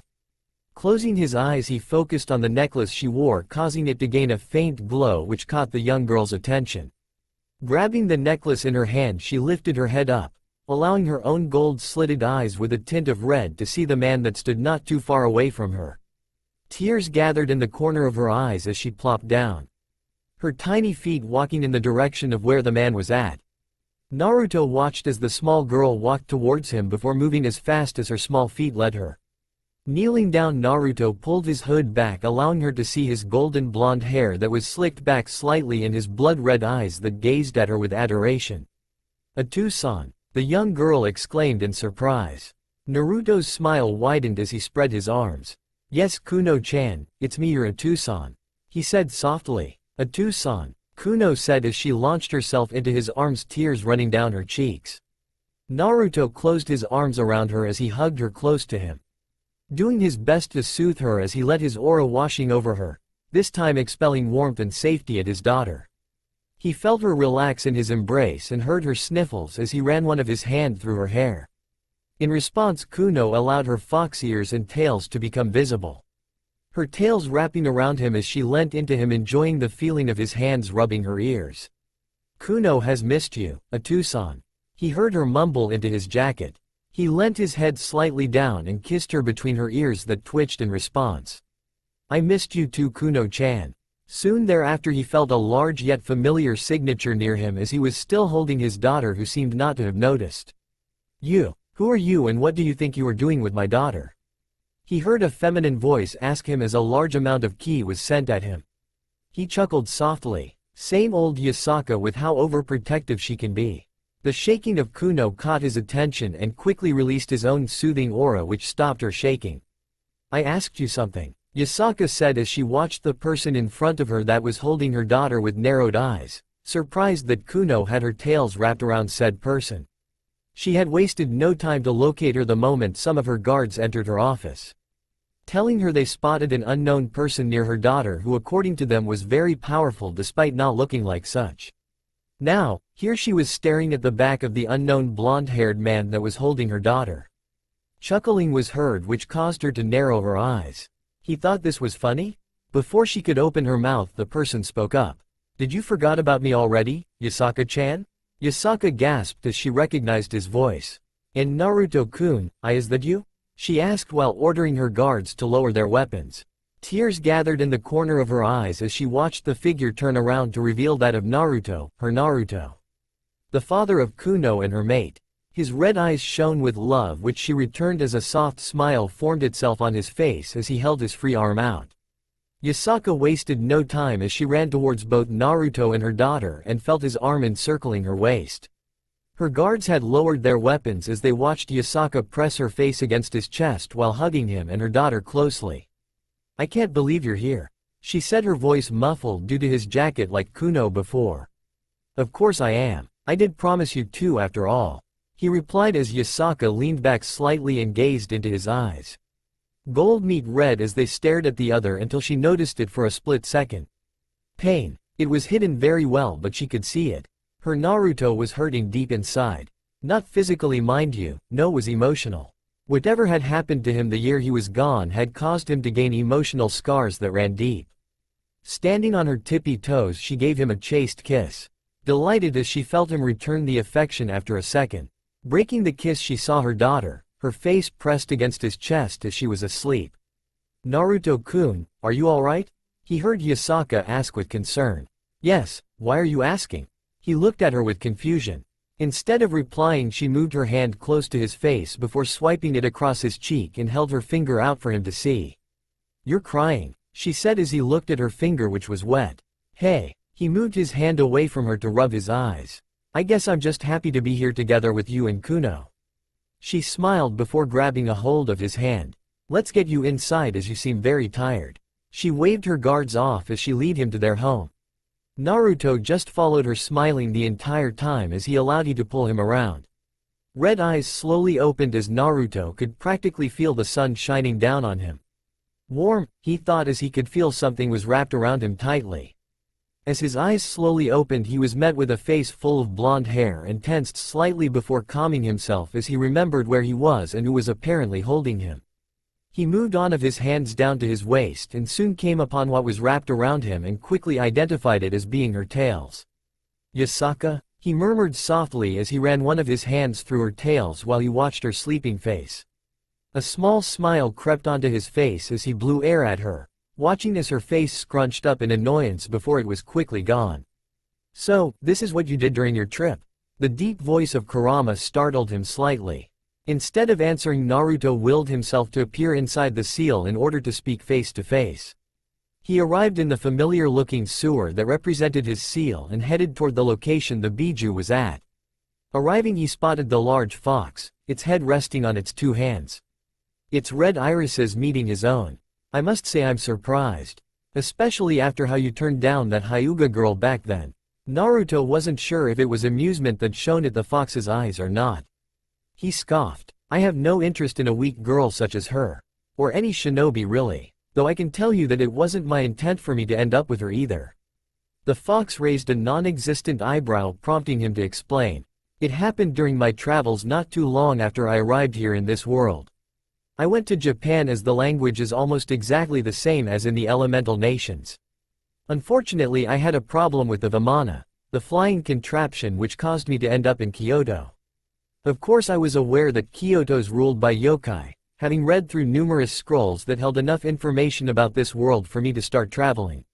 So, not even a few minutes after I ended up in Kyoto, I was already surrounded by numerous guards who seemed ready to attack any time, partly due to my high energy output at the time. I decided that it wouldn't be smart for me to kill them, mainly due to me being in the area ruled by yokai, so I allowed them to bring me in, so to speak. I was honestly quite surprised when the leader turned out to be a woman. Though, seeing as she is a Kyuubi yokai, it was understandable. They are the strongest of their race. Her personality was quite inviting. She was also surprised when she found out a human was capable of using chakra, as it's only used by yokai here. Yes, she was serious in the beginning, but once I explained I wasn't here to cause trouble, her personality did a complete 180 and she became somewhat flirty, I guess. Kurama interrupted him. Weren't you like 15 or something? Kurama asked, curious as to why someone would flirt with someone so young. 14, but yes, I see your point. However, as you can see. He motioned at himself. I looked older than I actually was due to the changes I underwent back then. Back to what I was getting at. She was flirty and me, not being used to people flirting with me, got quite easily flustered, much to her apparent delight. He chuckled slightly at the memory. She allowed me to stay here till I was able to fix the Vmana for free, despite me offering to pay her numerous times. Every day she would come over and we would talk, mostly about non-important topics that consisted about telling about herself, with me doing the same afterwards, though I kept mostly to myself. It was nice. Soon I managed to fix what was wrong and was prepared to leave, much to her apparent sadness. Something I too felt, which was surprising seeing as I stayed here just a little more than a week. She asked me to stay a little longer as it was quite refreshing for her to spend time with someone as me. I eventually conceded and stayed for a few more days, much to her delight and mine, despite not voicing it. The evening before I was supposed to leave, however, she came by with a few sake bottles. I'm not sure what happened, but it's safe to say we both ended up drunk, which normally wouldn't be a problem, but I had pretty much shut you out from interfering. Kurama growled at that, which he ignored. Next morning I woke up with a hangover and naked as the day I was born, before I felt something warm on my chest. Imagine my surprise when I lifted the covers and came face to face with Yasaka, also naked, hugging me closely. It's safe to say I knew what had happened, and so did she, judging by the satisfied smile she wore. So you lost your virginity to a hot kitsune woman? Kurama said with a smile which drew a small twitch of Naruto's eye. Pretty much, he admitted with a shrug. He didn't feel ashamed of it. In fact, he was sure lots of people would wish they were in his place. The rest of the day was spent with me blushing, while Yasaka was quite clingy all the way up to I left. Ah, I remember her look as she looked at my method of traveling. Never before had she seen anything like it, neither did the guards that came with her. Then, after promising to visit again, she finally let me go, and I wasn't seen for a couple months. It wasn't until 3 or 4 months, I think. Yes, somewhere around there, that I overheard some fallen angels talking about Yasaka apparently being pregnant. A scowl appeared on his face. I killed both of those crows after I heard how they were talking about having a go at her themselves now that she's pregnant with a child. Fallen angels? Kurama asked, curious about what these creatures might be. Oh. He snapped his fingers as the water below them rippled and formed an image of a male in his mid-20s. He had black hair with purple eyes, but what got Kurama's attention were the pair of large black wings that came from his back. This world is more interesting as the other one. It has numerous supernatural creatures existing in it, from fallen angels to gods. Fallen angels are angels that have fallen from heaven after having impure thoughts that made them fall from grace. These thoughts are surrounded around the 7 sins. Most of them fall because of lust though. The water rippled again and a second figure appeared next to the fallen angel. This one was the stark contrast of the first male. He had blonde hair, green eyes and wore what looked like some sort of white robes. Floating above his head was a halo, and extending from his back were a pair of pure white wings. This is an angel. They were created by the biblical God who was the leader of the angels. He was very powerful, said to have been one of the strongest beings in the universe. Kurama interrupted him. "You keep saying, are you telling me God is no longer alive?" Naruto hummed. "Indeed, it's not known to the many that the biblical God is no longer alive. I was quite shocked myself when I read it, but alas. Centuries ago he perished in battle between the 3 factions. From what I read, he died due to being exhausted, having sealed Trihexa, or also called Beast of Apocalypse, away before fighting the war in his exhausted state or something. I don't know who currently is in charge of heaven, but my bet would be on Michael, who's one of the most, if not the most powerful angel alive." The water rippled once more. This time it showed a man with black hair and black eyes. While he didn't look anything special, Kurama spotted the bat-like wings that came from the man's back. Last but definitely not least are devils. As you see, they look like your everyday human, which allows them to travel around freely. The majority of them live in the underworld, though there are some that are spread around the world. They were originally led by the 4 great Satans, them being Lucifer, Beelzebub, Leviathan and Asmodeus. However, they too had perished in the great war between them, angels and fallen angels. After the biblical God was killed, I'm not sure what exactly happened, but another war started. This one kept between devils. One group that wanted to continue the fighting, which were named the Old Satan faction, and as the name suggested was made out of members from certain families that wanted to continue the fighting. The other group existed out of those that wanted to stop the fighting to ensure the continuation of their species, as a majority of the original 72 pillars, that's what they were called, were extinct. The anti-Satan faction, which was what they were called, fought against the Old Satan faction, with the latter losing. Having won, the anti-Satan faction decided they need someone to fill in the emptiness left behind by the original Satans. 4 new Satans were chosen. Seraphal Leviathan, formerly Cetri. High magic reserves and capable of using ice magic. The water rippled and Kurama looked at the person that appeared. A woman with black hair done in twin tails, violet eyes and quite a large chest. Falbium Asmodeus, formerly Glacia Labelas. I'll admit that I don't know much about him aside from the fact that he's a great strategist and presumably is very powerful to gain the title of Asmodeus. Kurama watched as a second figure appeared beside Seraphal. This one was of a bald male with a goatee. Now the next 2 are the most powerful of the 4. First up we have Ajuka Beelzebub, formerly Astaroth. He's a master tactician and scientist, having invented some of Underworld's more important systems and machines. Other than that, he has immense magic power, surpassing any devils with the exception of the last Satan. He's also one of the most powerful devils in the underworld and is considered one of the strongest beings alive. His ability is Kankara Formula, allowing him to create and dismantle almost anything. Next to the 2 Satans another figure appeared. It was of a male in his 20s with blue eyes and green hair slicked back. Not like his own, mind you, which still held its spikiness but more flat. Now last but certainly not least we have Searsex Lucifer, formerly Gremory. He's the strongest devil in the underworld and properly gained the title Lucifer. Like Ajuka, his magic reserves are ridiculously high, not to mention his usage of Power of Destruction. Power of Destruction, an ability that originated from the Bael clan.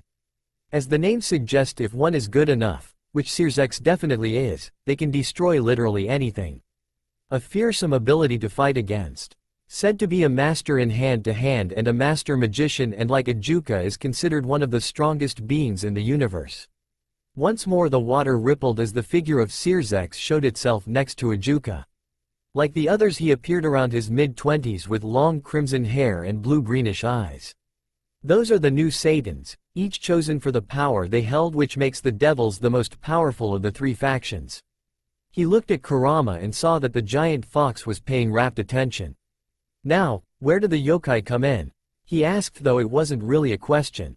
Well, the yokai are more of a neutral faction. Whereas angels have heaven, devils the underworld, and fallen are both in the underworld and human world, the yokai however keep themselves in Kyoto.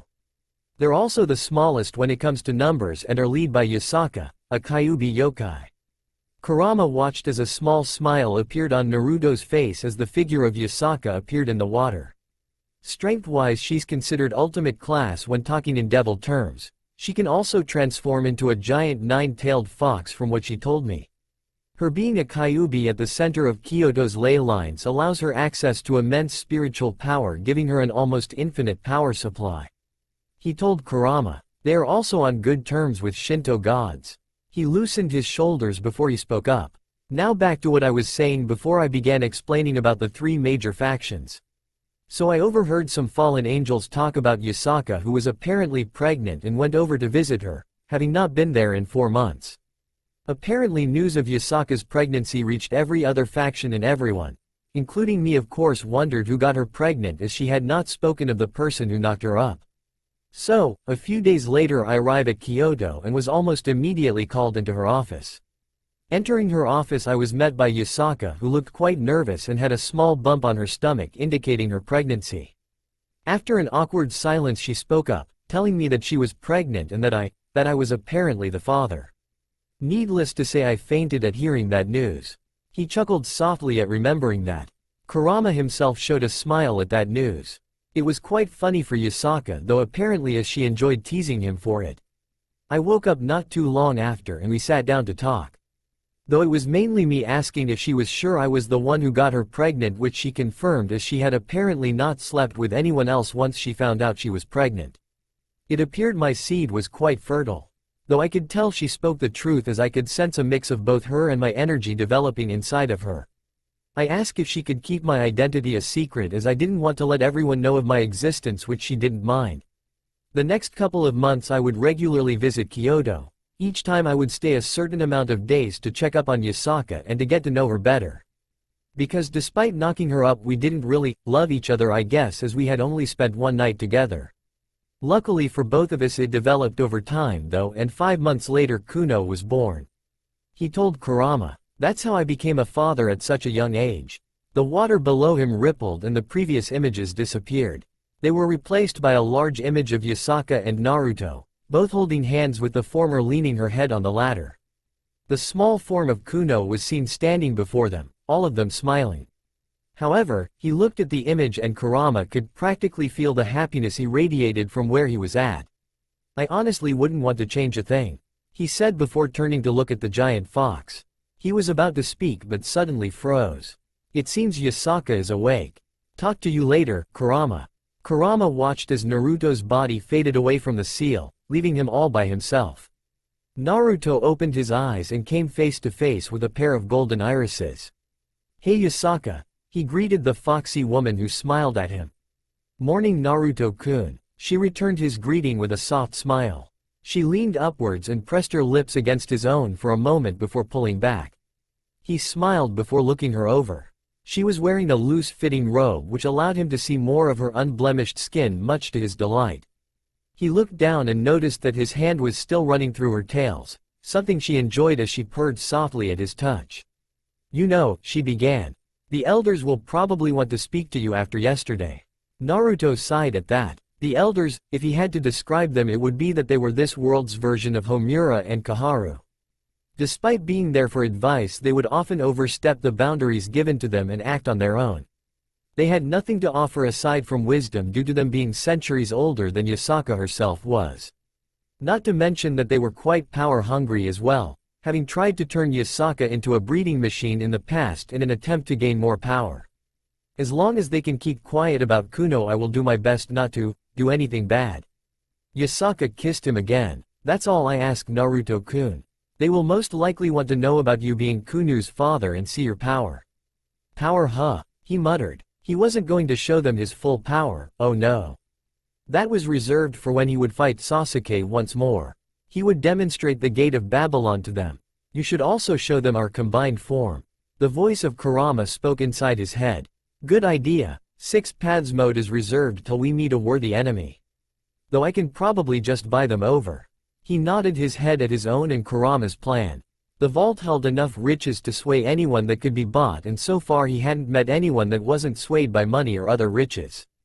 He was brought out of his own thoughts and shivered slightly as he felt Yasaka's hands enter his own robe. Her smooth hands ran along his stomach and gave him goosebumps. You know, her hand moved downwards. I haven't had any release in a long time, Tilda, she purred out. Unfortunately for Yasaka and somewhat for Naruto, she was interrupted from reaching her prize as the door to their bedroom slowly opened. Peeking from behind the door, Naruto and Yasaka spotted a pair of small blonde fox ears. Kuno? Naruto called out as he saw his daughter peeking in the room. To-san? Ka-san? They heard the small voice of their daughter. Yes, Masumi? Yasaka replied. Instead of answering, Kuno ran towards them and jumped on the bed. Yasaka removed her tails from Naruto's waist, allowing him to grab their daughter. Kuno launched herself into his open arms. Naruto fell on his back as he held Kuno close to him. Her small fox tails tickling his arms as they wrapped around them. Kuno relaxed in the warmth he was releasing. Yasaka smiled at the scene before she lay down next to them, her own tails wrapping around both of them. The meeting could wait as she was going to spend time with her own family. Back in the elemental nations, things weren't going as well as one would have thought after having just finished the greatest war they have ever fought. Many thought the 5 great villages would ally with each other to form peace, as to make sure no one should have to go through a war such as the one they had.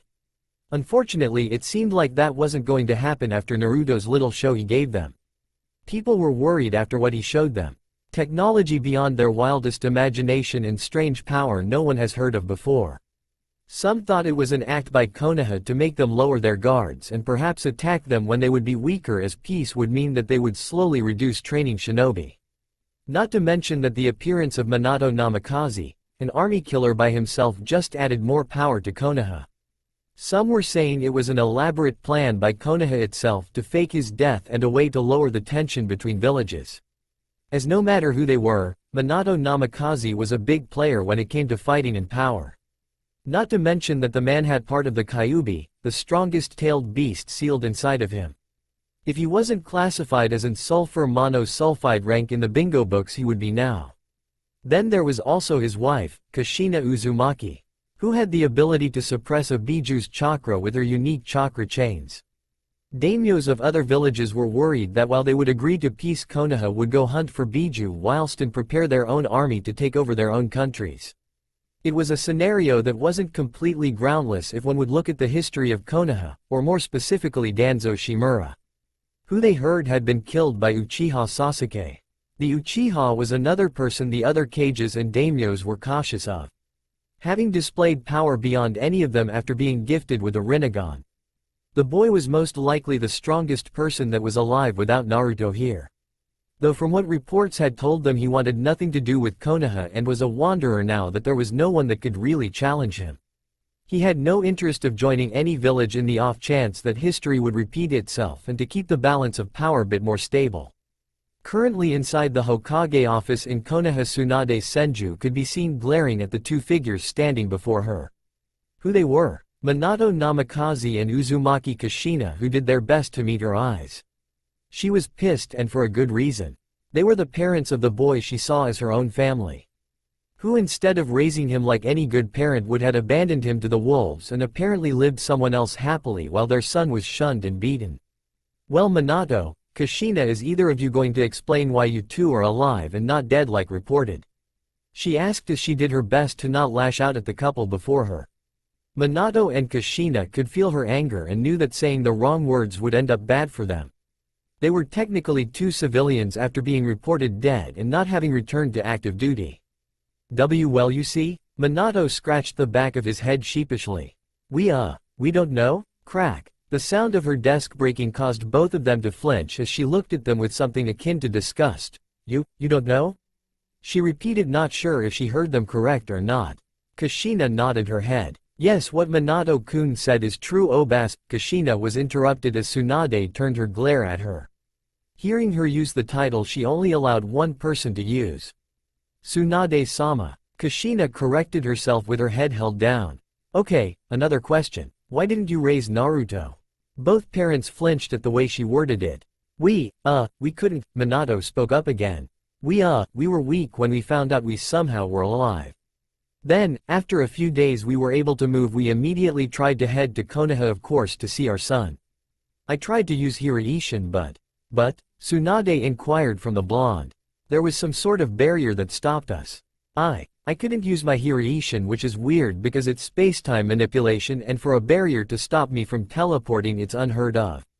I mean, during the war I was able to teleport out of the Shisekyojin without any issue, but this barrier seemed to have surpassed space and time. Then there is the fact that there wasn't anything to see. When we tried walking we bumped into seemingly nothing, like there was an invisible barrier.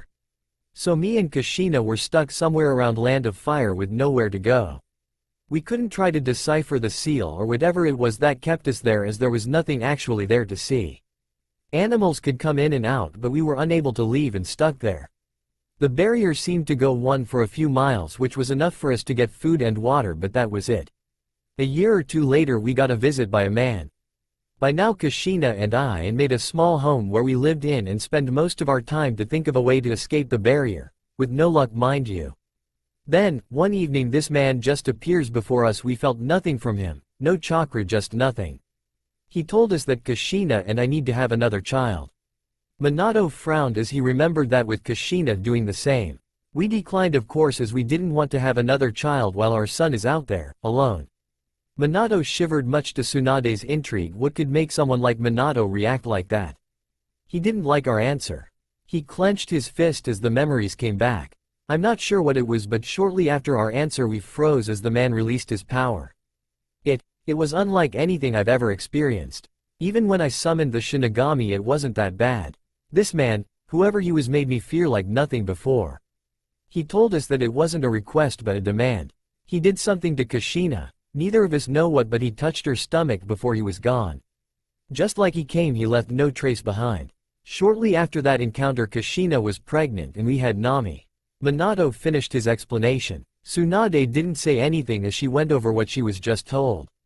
Apparently someone was powerful enough to instill fear in both Minato Namikaze, the army killer himself, and Kushina Uzumaki, a woman someone would think twice before fighting. Not to mention being able to create something that transcends beyond space and time? It was unheard of. She would definitely send out scouts to find whoever this person could be. Wait, how were you able to join the war if you were stuck inside a barrier? It was Kushina that spoke up this time. Actually, we didn't know. Ibane. Those white creatures, Zetsu they were called. They suddenly attacked us out of nowhere one day. They were quickly defeated though, and we went back inside before it suddenly dawned to us that someone aside from us had entered the barrier. So we once again tried to escape, and lo and behold we managed to leave the place. Getting Nami we left, and we wanted to head out towards Konoha, but realized shortly after traveling that there was a war happening. Tsunade sighed as she massaged her temples. She was getting too old for something like this and wished Naruto was here so he could take it over from her. Unfortunately that wasn't going to happen, ever. Every single village had branded Naruto as a traitor after his disappearance, including them. She was getting pressured into putting him in the bingo book, though instead of being killed he was to be brought back alive. There was also the matter of Sasuke, who was still a rogue nin, and she would have to update his bingo book entrance as well. Though it wasn't really necessary in her opinion, as she couldn't think of anyone that was powerful enough to take the Uchiha on. And if he wanted to become a wanderer, who was she to impose him? Honestly, Minato, Kushina, I'm not sure what to do with you. What you told me is very concerning, as there is someone or something alive that is able to jail both of you with skills no one has ever heard of. Are you sure the person was male, or could it be a disguise? She asked the blonde. Minato thought for a moment before shaking his head. I'm not sure, Tsunade-sama. The person wore a weird mask and a cloak that covered their figure, so it could be a woman that tricked us with her voice that was distorted due to the mask they wore.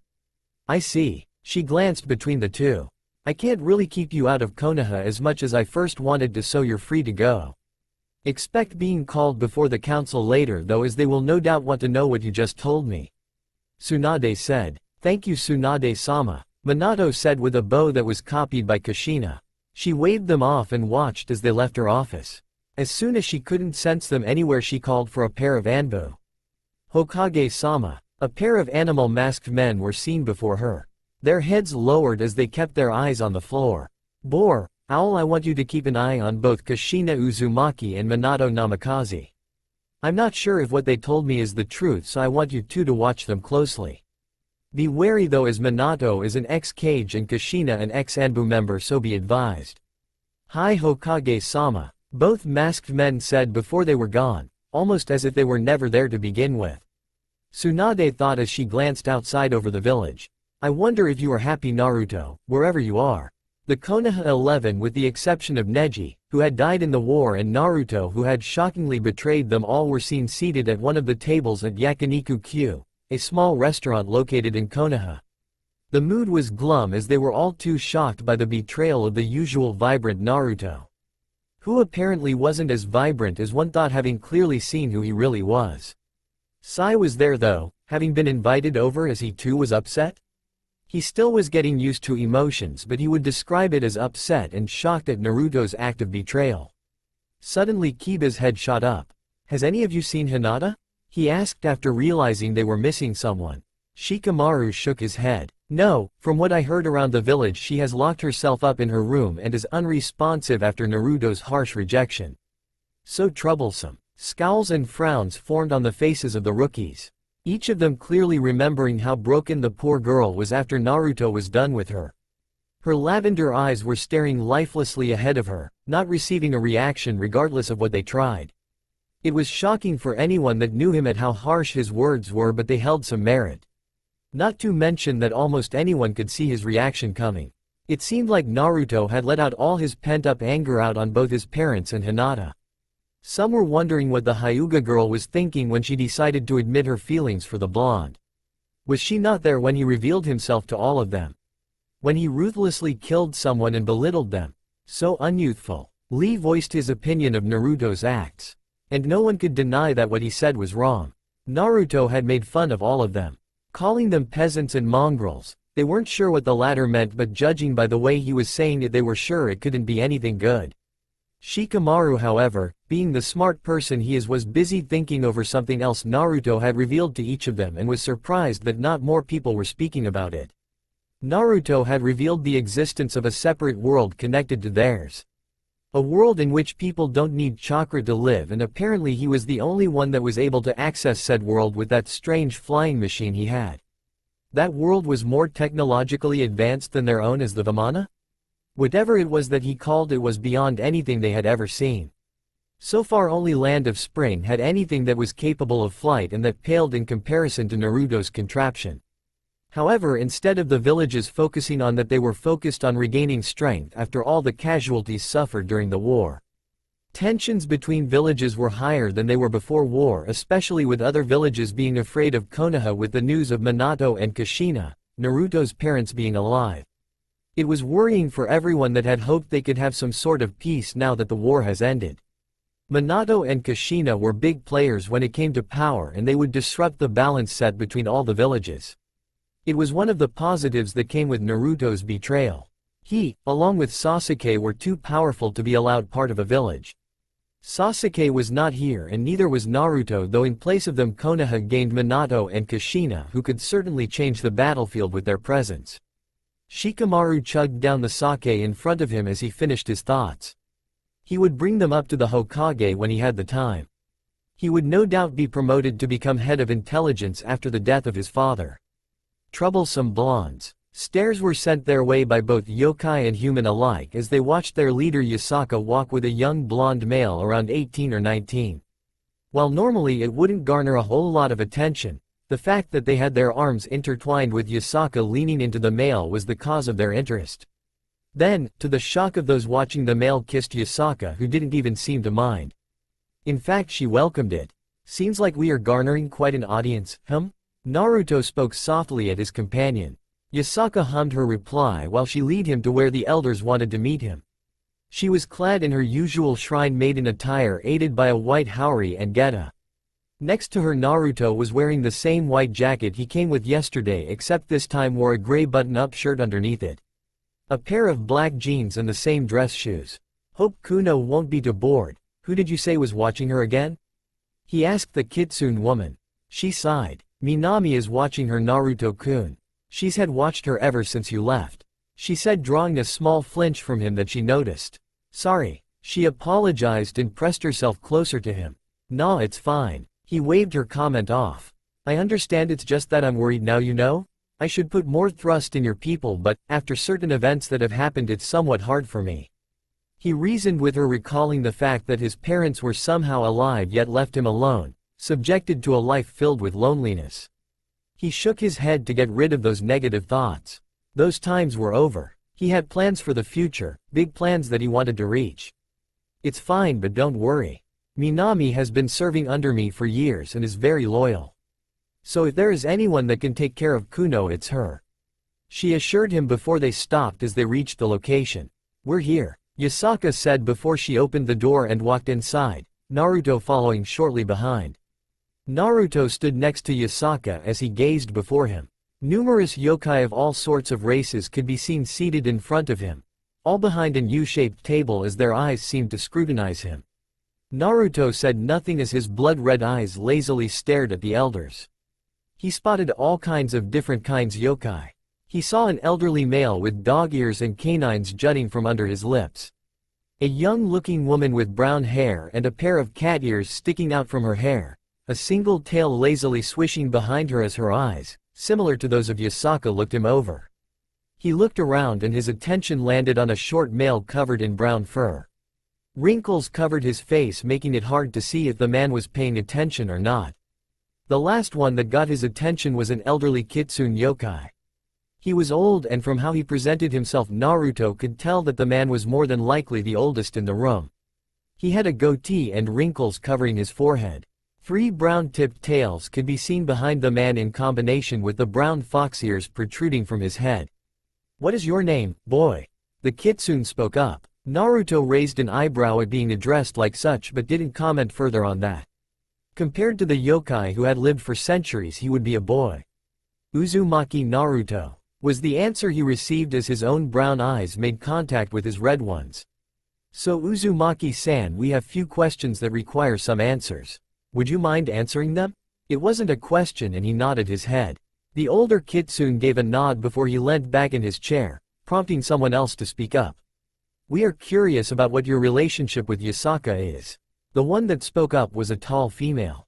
She had black hair and gray eyes. His attention, however, was on Horn where her nose was, making it easy for him to recognize her race. I'm fairly sure you already know what my relationship with Yasaka is, correct? To make matters clear, he wrapped his arm around her and held her close. I'm what you would call her mate in your language. And also Kuno's father, he told them. He saw some of them scowl at that but paid them no mind. If they didn't like that, too bad, as long as they wouldn't try anything they could brood as much as they like. Yes, it confirms what we thought. What about yourself? How old are you and what race? The same female asked. I'm 18, soon to be 19, and I guess human would fit the most. Outrage. That was the reaction when they heard that he was just a human. Their leader had mated with a human, a mere boy at that. Silence. Yasaka's commanding voice reverberated through the room as she released her power. It worked as slowly they stopped their vocal complaints as a weight settled over them. So caught up that they didn't even notice that Naruto wasn't bothered in the slightest. In fact, seeing her with such a commanding aura was quite hot if he had to say anything.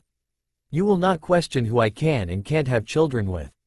But the man that interrupted was silenced as her slitted eyes, narrowed in anger, landed on him. If all you're going to do is complain, I take it we are done? She asked them and watched as they shook their heads. Sorry, Yasaka-sama. They bowed their heads. They might be older and wiser than her, but power-wise she had them beat. That, and there was the male whose red eyes now showed a slight bit of amusement as he watched them get scolded. Can we move on with other questions? She really wanted to get this over with and get back to work or check up on Kuno. Anything that is better than speaking with them, really. Yes, the man said that he was somewhat human. What does he mean by that? It was the older kitsune that spoke up once more. Yasaka glanced at Naruto, signaling it was his turn. Well, you could say I'm quite special when compared to your average human. He held his hand out as a Rasengan formed. The yokai watched the spiraling orb in his palm. Despite him loathing Minato, he can't say that his techniques weren't useful. I am possible. One of the elders exclaimed, getting curious looks from the others. That energy, he's using chakra. He was shocked that a human was capable of using chakra. A power source that was only usable by yokai until now. How interesting. The kitsune muttered, with some others agreeing as the orb slowly dissipated. Do you have any other powers we should know of? The monkey yokai asked. Naruto nodded his head before he snapped his fingers. They all watched as the air behind both him and Yasaka rippled. Weapons slowly started to poke out from the ripples. Dozens of them. Swords, halberds, maces, every type of weapon they could think of was there, floating behind him. Some radiating holy power while others radiating demonic energy, and some nothing at all. A small smirk formed itself as he let a few weapons shoot forward. Just before they reached them, he recalled them. The weapons dematerialized into golden particles as he called them back into the vault. Both Naruto and Yasaka carried identical smirks as they watched them slowly recover from the shock. What was that? The Nekomata demanded after seeing the strange ability and not liking the smirks they wore. Gate of Babylon, it allows me to utilize my treasures of my fault as projectiles. As you felt, it has everything from holy to demonic or just regular weapons if needed. He explained with slight arrogance. He couldn't help it, but it was one of the best weapons in his arsenal. What about me? He heard Kurama speak for the first time since this morning. After you, of course, he replied. No use in showing them chains of Enkidu. Now that I think about it, I should try to tweak them slightly, especially since the biblical god is dead. That power, I have never seen such a thing in my life. One yokai commented. Of course not. He scoffed. It's from my ancestor who was a collector, you could say. I'm the sole inheritor of it. No one else in my family line has awoken it before me. So you're saying any children you might have can potentially unlock it? The dog yokai asked, and Naruto could practically see the greed in the man's eyes. Yes, he replied cautiously. But I'm not sure what triggers it is. Like I said, I am the first since the original ancestor to unlock it. He wasn't going to tell them it was due to almost dying. Who knows what they might try to do with Kuno. Interesting. Anything else you have to show us? Naruto nodded before asking Yasaka to set up a barrier. Yes, I have. This is something I have gotten on the night I was born. He looked at Yasaka and saw her nodding, meaning she managed to put up a barrier. Ready? He asked Kurama. Always. Hearing that, Naruto wasted no time and clapped his hands together. Chakra exploded outwards as they covered their eyes. Yasaka included, as she had never seen him like this before. After a moment they all opened their eyes and gazed in amazement at the transformation he underwent. From head to toe he was covered in a golden chakra shroud. The jacket he wore transformed itself in a high-collared haori with numerous magatama on it. His undershirt was completely black with a golden circle just above his navel where the seal was located and more magatama surrounding his neck. His hair seemed even more spiky than it already was, and his pupils became slitted, like a fox. Thick black lines ran along his haori and arms down to his pants. Beautiful, came the voice of Yasaka as she slowly walked over to him and began to inspect him. He was radiating life and warmth, and despite feeling his power output, it wasn't oppressive like one would think. This power, came the awe-filled voice of one of the elders. It's on par with some of the Satans. He revealed, gaining Naruto's attention and shocking his fellow yokai. Interesting, he thought as he heard that bit of info. So him using Kurama put him up there with the Satans. He doubted it was on par with Ajuka and Searsex, but it should be more powerful than Seraphal or Falbium. Having enough, he closed his eyes as he recalled the power and returned to his normal appearance. I take it you enjoyed my little demonstration? He saw them nod and gave Yasaka a smile. So are you going to bother me and Yasaka or? No, it's okay, you've proven Yasaka did indeed choose wisely when she was looking for someone to mate with. However, we would advise you to take more women so that we see. The man didn't get to finish whatever he wanted to say as Yasaka directed her killing intent at the man. I wouldn't finish that sentence if I were you. Yasaka said almost in a whisper as her pupils dilated at what she just heard. The poor man cowered as her intent was focused solely on him. Others shook their head at the man. They could see that both cared for another and the male wasn't interested in taking more mates. Perhaps in the future they could try again, but for now they were content with letting things be, especially now they gained a powerful ally. Good, she huffed before grabbing Naruto's hand. By the way, it would be best for us all if you could keep my mate's identity a secret for as long as possible. I have no interest in having meetings with different factions anytime soon. She received nods in return and smiled. Perfect, let's check up on our daughter Naruto-kun.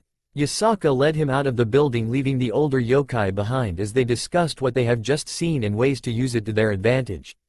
Yasaka was walking through the hallways of the palace, humming a small tune as she did so. It had been a few weeks since Naruto had returned to her, much to her happiness and Kuno's. After the meeting they had with the elders, she was happy they listened to what they asked and didn't spread the word of his return to every corner of the world. She was sure it had nothing to do with the power he had showed them in that meeting. Peef, who was she kidding? She knew they were scared of him and were trying to do their best to not annoy or displease him, so they had a strong ally when needed. She snapped out of her thoughts and looked around only for her eyes to stop on a particular painting that hung on the wall. It was a painting she had requested to be made not too long ago. It was a painting of Naruto, who was wearing a white kimono with a high collar and numerous magatama around it. A red dragon was displayed on its sleeves that started from the back. His blonde hair slicked back with a few locks covering his forehead, while his red eyes seemed to stare straight at her despite it being a painting.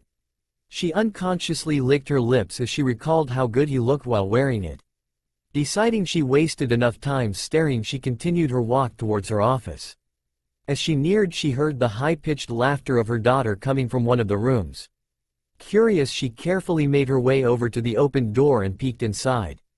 As soon as she looked inside, a serene smile formed itself on her face. "Come on, Kuno-chan," Naruto said, amused as he looked at his daughter, who seemed to be both pouting and glaring at him. "It was cute, really." "To-san," the small girl grumbled. Behind her, 9 foxtails seemed to be swishing in preparation for an attack. "Yes, Tilda," he replied with a smirk on his face. She let out a low growl before she launched herself at him, intent of doing as much damage as her small stature was capable of. As she neared him, Naruto simply stepped to the side, his smirk widening as Kuno was launched head first into the couch beside. "Oof," was the sound she made as she collided head first into the couch. From where she was looking, Yasaka could see Kuno's small feet poke over the couch and stifled a giggle. Naruto watched as Kuno was laying upside down on the couch. She slowly opened her eyes, coming face to face with his jeans before she slowly moved her gaze upwards, making contact with his red eyes that twinkled in amusement. After a moment of staring, Naruto was the first to break as he neared the pouting fox girl. "You are too cute for your own good, Kuno-chan," Naruto said as he pulled her onto his lap. Kuno struggled for a moment before giving up and moved closer to the warmth he provided. Naruto ran his hand through her hair, scratching her just behind her fox ears as she softly began to purr. Releasing a soft sigh, he leaned back into the couch with Kuno close to him, not once stopping his hands as he closed his eyes. Yasaka watched their interactions with a fond smile. For the past few weeks he had been here, he had spent most of his time with both herself and Kuno, wanting to make up for any lost time he caused when he wasn't here. She could see it also helped his mental health. He was a lot more calmer and less easily annoyed. Ah yes, the first few days he was in quite the mood as he lashed out at almost anyone aside from them. Spending time with Kuno seemed to have calmed his mind as he was light-hearted to be around. She wondered what had happened during the time he left that caused him such stress, but had decided to ask him that later sometime. For now she was glad he was back with her and able to occupy their daughter's time during the day. She knew Kuno was quite sad when Naruto wasn't here for the couple of months. Even before he left, Kuno would spend most of her time with her father as she was busy taking care running Kyoto. Then, when he left, Kuno directed her attention to her, and as much as it pained her, she had to deny each time she wanted to play with her. Instead, she appointed someone to do so. Now that he had returned, she could see they wanted to spend as much time together as they could. Seeing them relax, she silently closed the door before heading off towards her office. She really should get started on her work. The moment the door closed, Naruto opened his eyes. He had sensed her watching them from the beginning. Not that he minded her watching them or anything, as he knew she saw that he was just having fun with their daughter. "You really are adorable," he said softly as he petted the small girl who had fallen asleep. She was the cutest kid he had ever seen. Her mouth was open slightly, allowing soft snores to exit while her head was drooped against his chest. Her fox ears were laying flat against her head, occasionally twitching when he would scratch a certain spot, and her tails were wrapped around herself. You know, after the way you spouted off about peace back in the elemental nations, you're surprisingly not doing much. The voice from his tenant suddenly spoke up. Naruto ignored him. Instead, he kept gazing at the sleeping form on his lap, his hands moving to her soft tails, which he began to rub. I'm giving her the childhood I never had, he finally replied after a moment of silence. Hearing his answer, Kurama was quiet. It wasn't what he expected, but he could see where Naruto was coming from. For someone whose childhood was robbed from him, it was easy to tell he didn't wish that one his own child. Hey Kurama, what is it? Don't you think she's really cute? Yes, Kurama admitted after a moment, much to his shame. He has seen her from his jailer's eyes, and even he had to admit that she was a cute kid. Though from what he could see, most of her features came from Yasaka. Her blonde hair had slight lighter tones in them, no doubt from Naruto himself. That and her golden slitted eyes had a red tint to them. Aside from that, she was pretty much a smaller version of the older vixen. I'm still surprised a brat such as yourself managed to get someone like her. Naruto chuckled. He too was still surprised to this day what made him gain her attention. He wasn't upset with it, no, as he told Kurama that he wouldn't change a thing. It was just that Yasaka was a lot older than him, he knew that. At the same time though, somehow he managed to gain her affection. Him, a mere human, well, not exactly, but she could have easily chosen some yokai that were around. It wasn't that she wasn't desirable, oh no. He had seen the glances sent her way when they would walk together, or the jealous looks some yokai would give him whenever he was spotted with their leader. Suddenly he appeared in front of the seal. Kurama looked at him as Naruto had his eyes closed. You know the other reason why I'm not doing much, don't you? He slowly opened his eyes and Kurama could clearly see it. There, in his red eyes, he could see the mental pain his jailer held. The pain he had hidden in his other persona. Where the other Naruto had hidden all of its pain behind a bright smile and his never-give-up attitude. The other Naruto that would do anything to save a friend, even at his own life. It was a way to cope with the loneliness he had felt in his earlier years and the fear of being lonely once again. The fear had calmed down after the trip with Jiraiya. Apparently it wasn't because of the trip itself, well, it was in a way. No, apparently his jailer's mental health had gotten better due to the vixen he had met here in this strange world. He wondered if it wasn't for her, if he would have had a better chance at taking over his body earlier. No, he quickly got rid of that thought, as from what Naruto had told everyone, the other Naruto was merely a different part of him altogether. He wouldn't let someone take him over. Looking back, Kurama felt somewhat bad about his attempts at taking over the boy's body. Especially if he looked back at his life. Scorned for something her had no control over. Loneliness until he got put on a team with a boy who later shoved his fist into his chest. That event marked the change he underwent for the better, it seems. It got worse in the climax of the war though, when it was apparent that he had actual family. Kurama himself wasn't sure how they could be alive. He clearly remembered running his nails through both their stomachs. Not to mention that the other blonde brat had summoned the Shinigami of all people.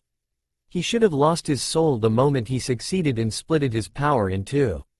Instead they were alive, and to make it worse they had another child of all things. He couldn't see how that wouldn't mentally scar anyone, even Naruto himself, who had a very strong will, was affected by their appearance. Are you ever going to return to the shinobi world? Kurama asked after they passed a moment of silence. Yes, he answered after a moment. As much as I want to leave my past behind, we both know that they won't let us. Kushina and Minato will no doubt spend all their time to find a way to reach me. Not to mention that I have little doubt other villages won't be after me if not for just the technology I showed them. I also have a feeling we soon will be visiting some friends. He glanced over to his right with Kurama doing the same. 8 floating orbs could be seen, each with a different amount of tails manifested behind them. It was the chakra given by the other tailed beast. It had no conscience as their bodies were back in the elemental nations, so they couldn't communicate, at least as far as they understood. When are you planning on going? Soon. I'll have to inform both Yasaka and Kuno first before I go. I have certain ideas in order to ruin their villages, one by one, and to stop them from bothering me. He spoke with a dark smile. Really? Kurama asked with a smile mirroring his own. Yes, I'm going to slowly start investing in each of the 5 villages, buy up their property to the point that they will be dependent on me. Then, I will suddenly stop the cash flow, no doubt inciting panic across each of the villages as their largest source of money suddenly stopped. He nodded as if agreeing with his own plans. It will cause mass panic and distrust between each of the villages. They will be afraid that in their state of weakness they will be attacked, not knowing each of the other villages having the same problems. He relayed his plan to the fox before him. Sounds interesting, Kurama spoke as he looked down at him. Indeed, I will set up some sort of base, or whatever at Uzushiogakure. If I'm correct, it should still be somewhat of a wasteland, which is perfect for me as it allows me to play around with it before I will hold the elemental nations in my hands. His eyes were closed as he still held his smile. The Bijuu before him chuckled. I will look forward how that will play out. Naruto opened his eyes and looked at the fox. Seems time went by faster than I expected in here. Talk to you later. His body disappeared from the seal, leaving Kurama by himself to stare at the spot he previously occupied. On the outside he opened his eyes as he felt something tugging on his hair. Looking down he saw that his lap was no longer occupied as he felt a pair of small hands play with his hair. Are you having fun, Kuno? He asked. His answer was the sound of her giggling. Hey Kuno-chan, how about we go and look for Ka-chan? He said before he stood up. Turning towards her he held his arms out as Kuno jumped into them. Securing her he headed up to the direction he could sense Yasaka was. Sitting in her office was Yasaka, who was looking over some papers sent over from the Nekoshus that were living in the underworld.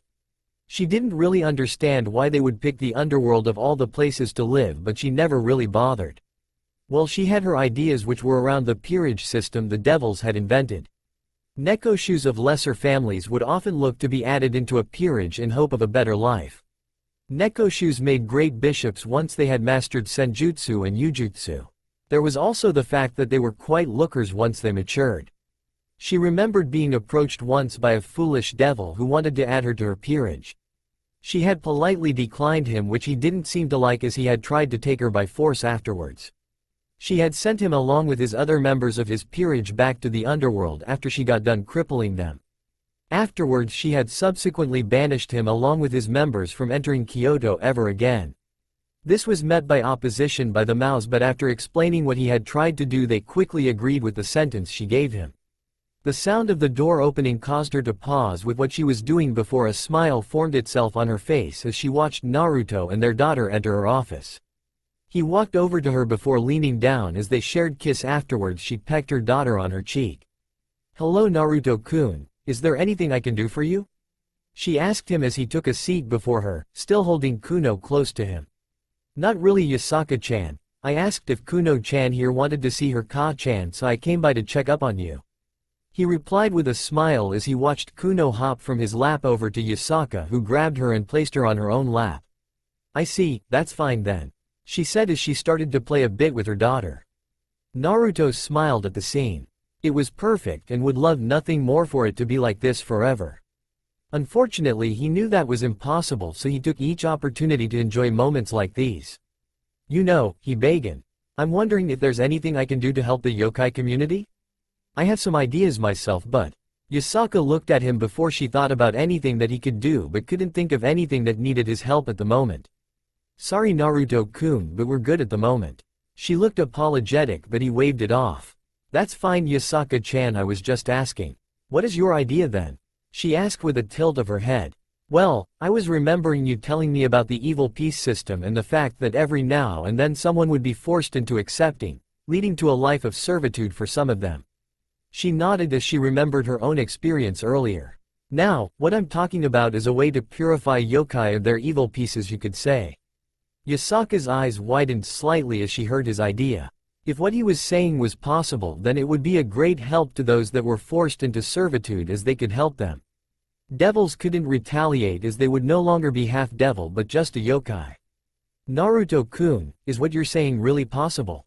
She asked him. He nodded his head. If what you told me about evil pieces is correct, then it should be possible.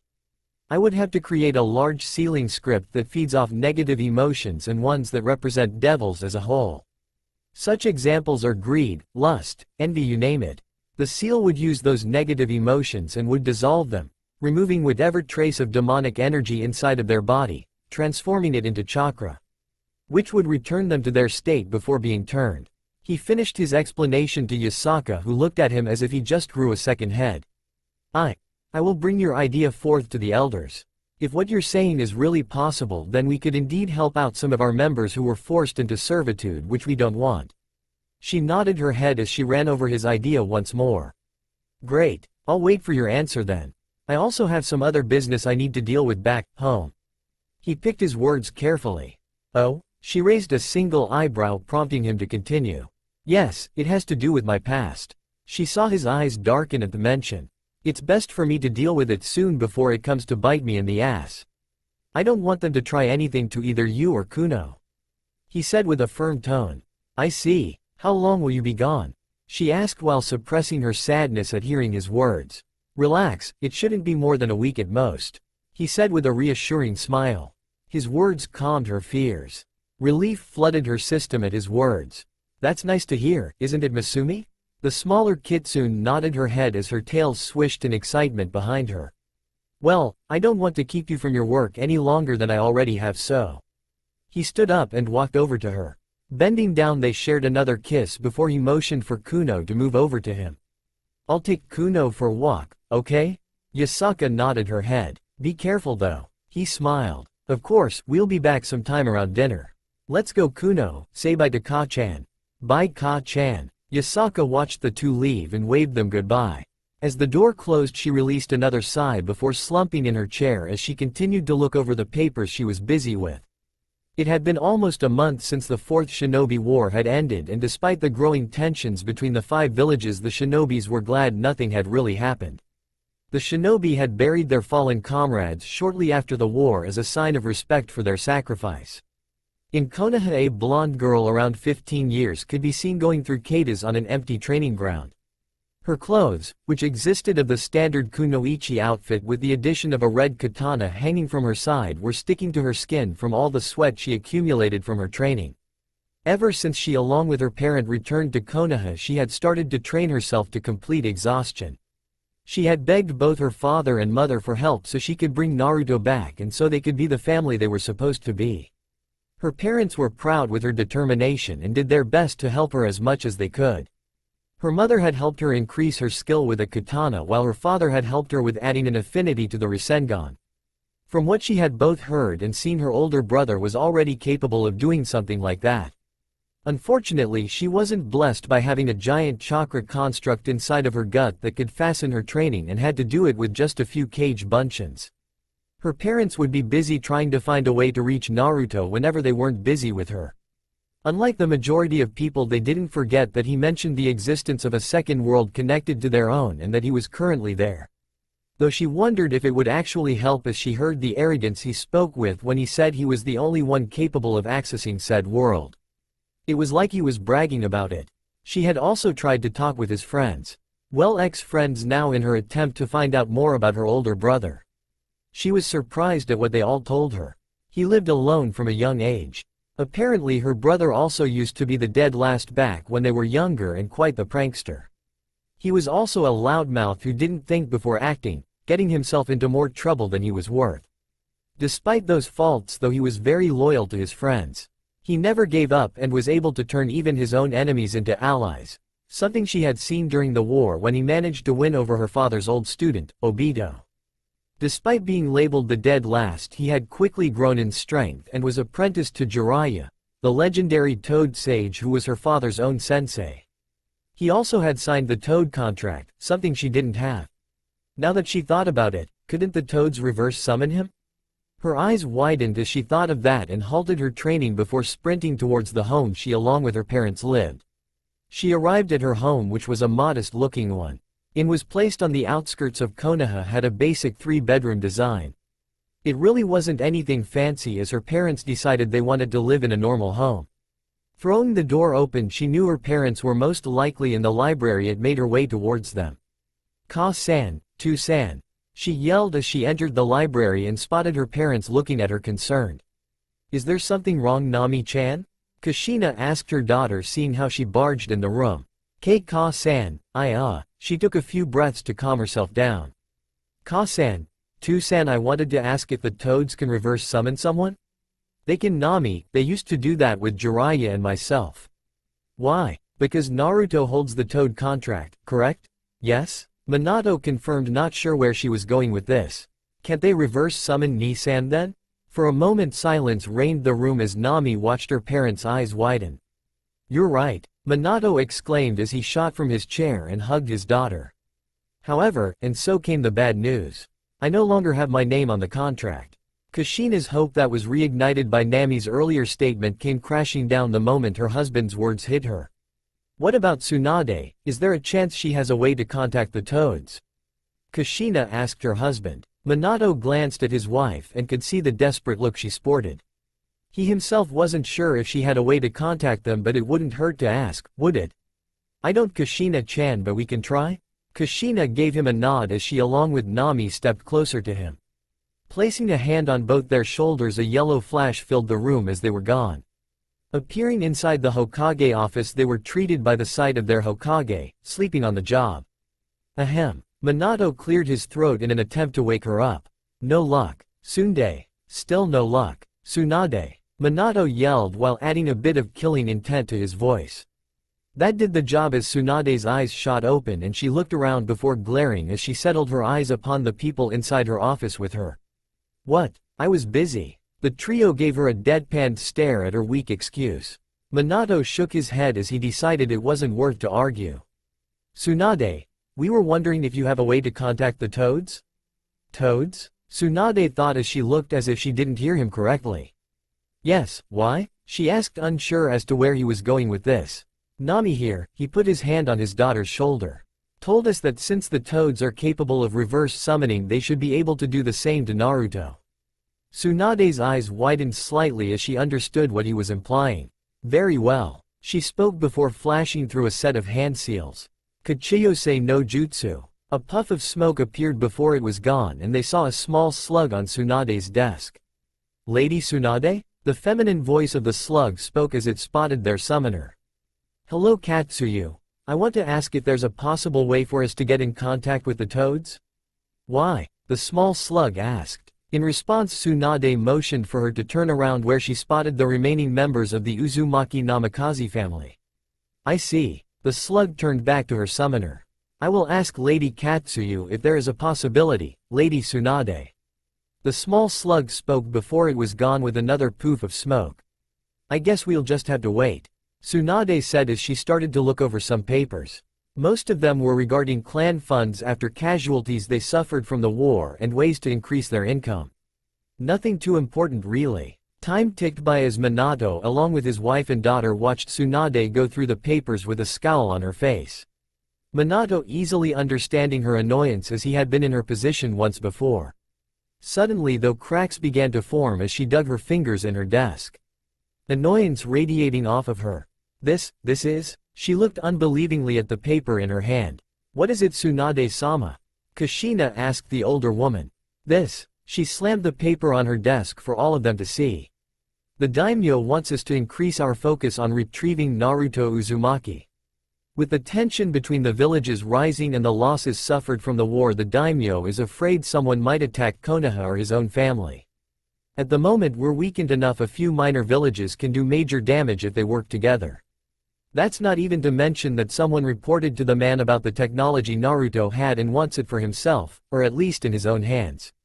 Hearing her words, Minato snatched the paper from her desk before he looked it over and saw that what Tsunade told them was indeed correct and handed it over for Kushina to see. Just as Kushina was about to open her mouth, another poof of smoke appeared itself on top of Tsunade's desk. The smoke disappeared, revealing a small green toad with white hair and a goatee covering itself with a cloak. Tsunade, Lady Katsuyu informed me you wanted to speak to me? The toad spoke to the Hokage. Yes, Fukasaku-sama, turn around. Fukasaku did what he was told and came face to face with the remainder of the Uzumaki Namikaze family. Minato-chan, I guess Gamakichi was right when he told me you were alive. Fukasaku said before he jumped up and smacked Minato on his head. That's for leaving Naruto-chan all alone, and while I would like to be more enraged with you, Your name was crossed out, so I expect an explanation later. Oh, of course, Minato said with his head bowed. Good. The toad turned to face Tsunade once more. Now, explain why you requested me to be here. Very well. I understand you heard of the news surrounding Naruto's betrayal? She received a solemn nod. Yes, I heard from Gamakichi what happened. The toad was like all the others, shocked when Gamakichi explained what had happened shortly after the war had ended. Never in their lives had they thought Naruto of all people would betray them. Yes, it seems you are informed. I'll get straight to it. She pointed at the trio before her, asked if it was possible for you to reverse summon Naruto since his name should still be on the toad contract. The old toad used one of its hands and ran it through his goatee. It should be possible if his name is still on it. Going through a few hand signs, another poof of smoke appeared next to him, revealing it to be the toad contract. Opening the scroll, they saw that indeed Naruto's name was still there, written in blood. Hold on, I'll need some help with this. Fukasaku spoke before once more running through a set of hand seals. This time there was no smoke as they all watched a second small toad appear next to the other. What am I doing here? The other spoke with a feminine voice. Shima, I need some help trying to reverse summon Naruto boy for them. Fukasaku spoke as he pointed to the others in the room. Minato. Kushina as well, but who is this? Shima asked, looking at the blonde-haired girl standing near the couple. It was quite obvious to everyone who she exactly was, as the girl had Minato's hair color with Kushina's violet eyes. Ah, Shima-sama, Fukasaku-sama, this is Nami, my daughter. Said girl bowed at the two toads. Really now? Fukasaku interrupted Shima, reminding her what they were called for. Ah yes, reverse summoning Naruto-chan, correct? She received nods from those in the room. Both toads went through a sequence of hand seals simultaneously before slapping their hands onto the desk. Gyaku Kachiyose no Jutsu. They both called out as a large cloud of smoke appeared in the office. Naruto was walking around Kyoto with Kuno placed firmly on his shoulders. Her small hands were in his hair as a way for her to hold on as she excitedly looked around. From what Yasaka had told him, she didn't let Kuno go outside very often, and the times she did allow her was with numerous guards with her for protection. So, now that she could explore Kyoto with him, he understood her excitement. As they walked, Naruto ignored the looks of wonder sent his way as they recognized the girl on his shoulders who was happily waving at passers-by. Though he couldn't really blame them, as no one aside from a select few knew his relationship with the princess on his shoulders or Yasaka. There had been a few whispers here and there, but nothing was confirmed or denied by either of them. They passed a couple of women who were glancing at him while each sporting blushes. A small smile was all they got from him as he passed them, Kuno pointing in a direction she wanted him to go. That way, she exclaimed with joy. All right, he chuckled at her enthusiasm before heading off in the direction his daughter wanted him to go. However, just as he was about to move, he suddenly flinched as he felt his blood burning deep inside of him, followed by the feeling of something trying to pull him apart. What is happening? Naruto managed to rasp out while doing his best not to collapse with Kuno on his shoulders. Kurama? He mentally yelled to his tenant. Hold on, I'm working on it, was the reply he was given. Struggling to stand up, his eyes briefly flashed golden and slowly he felt the burning sensation go away. To-san, are you okay? He heard Kuno ask. From the brief time he was able to sense her emotions, he knew she was worried, so he did his best to show he was alright. Yes, I am. Sorry for worrying you, Kuno-chan. He said softly and moved one of his hands up and grasped her own smaller one that was still holding onto his hair. Kurama, do you know what that was? I'm not sure, though I could sense it had something to do with the elemental nations. Kurama answered him. Anything else? Yes, I felt like I was leaving your body involuntarily. You felt it, right? The burning and the feeling like you were being ripped apart? Naruto gave a mental nod to his tenant. He indeed felt it and it sucked. I think it has to do something with those toads. I'm not sure, but that is the only option I can think of that can cause something like we just experienced. Toads, huh? Of course. They tried to reverse summon me, but it failed, and then it tried to literally split me in half. Seeing as it is a space-time technique, it would make sense that it isn't limited to a certain dimension or world. Thankfully it failed, as it seems I'm either too powerful or they had not enough chakra to succeed. This is worrisome. I'll have to find a way to remove any chances they have of summoning me back. Perhaps a certain seal which stops them from trying it again. I'll think of it when I get home, as I rather not experience that feeling again. He thought while allowing Kurama to listen in. Feeling a tug on his hair brought him out of his thoughts and remember what he was doing. Alright, let's go, Kuno. He spoke before he continued their walk, or his walk. It was silent in the Hokage office as they all shared looks with each other. Once the large amount of smoke had dispersed itself, they quite shocked to see no one actually being there. The summoning had failed, which was unheard of. It was a space-time technique, so it should have been able to summon him here without any problems. Different world or not, the law of space and time should still apply. What now? Minato's question broke the growing silence in the office. We're not sure, as it never failed. The old toad said as it looked at Minato. I see. The answer was clear that they weren't any wiser than themselves and no help in this situation. Minato, Kushina, have either of you gotten any hints or whatnot to reach Naruto? Both parents shook their head at Tsunade's question. They had looked through all sorts of books and found nothing that would give them any hints to help them reach the place Naruto went. I see. She looked at the two toads on her desk. Thank you for your help, Fukusaku-sama, Shimi-sama, despite it not working out. It's alright, Tsunade-chan. We will ask Gamamaru-sama if he knows about Naruto-chan's whereabouts. With that, the two disappeared in a poof of smoke, leaving them by themselves. Well, you heard them. It was a good idea, but something stopped it from working.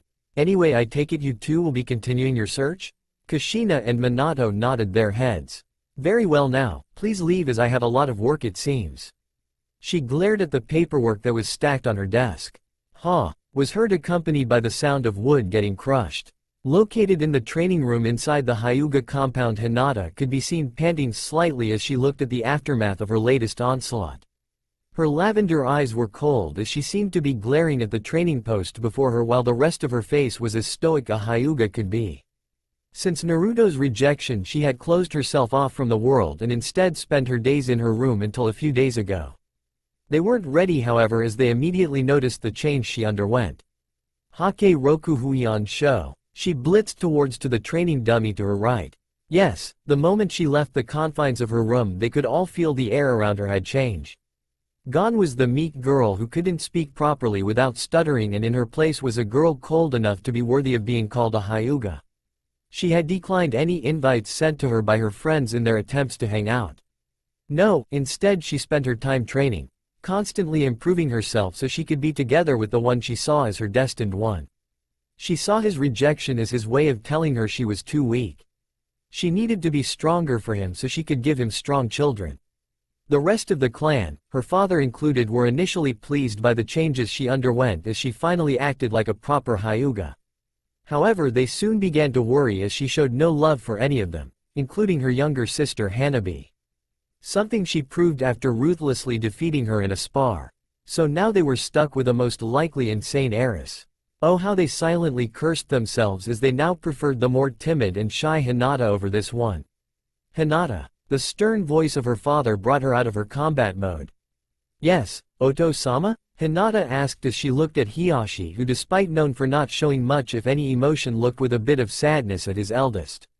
We have a meeting and I want you to attend. You don't have a choice in this, as it is your duty as heiress of the clan. Very well, she replied with a bow. Allow me to clean myself first. Looking her over, Hiyashi saw that she was indeed dirty from the way her clothes were drenched in sweat. Very well, hurry up, as I don't like waiting.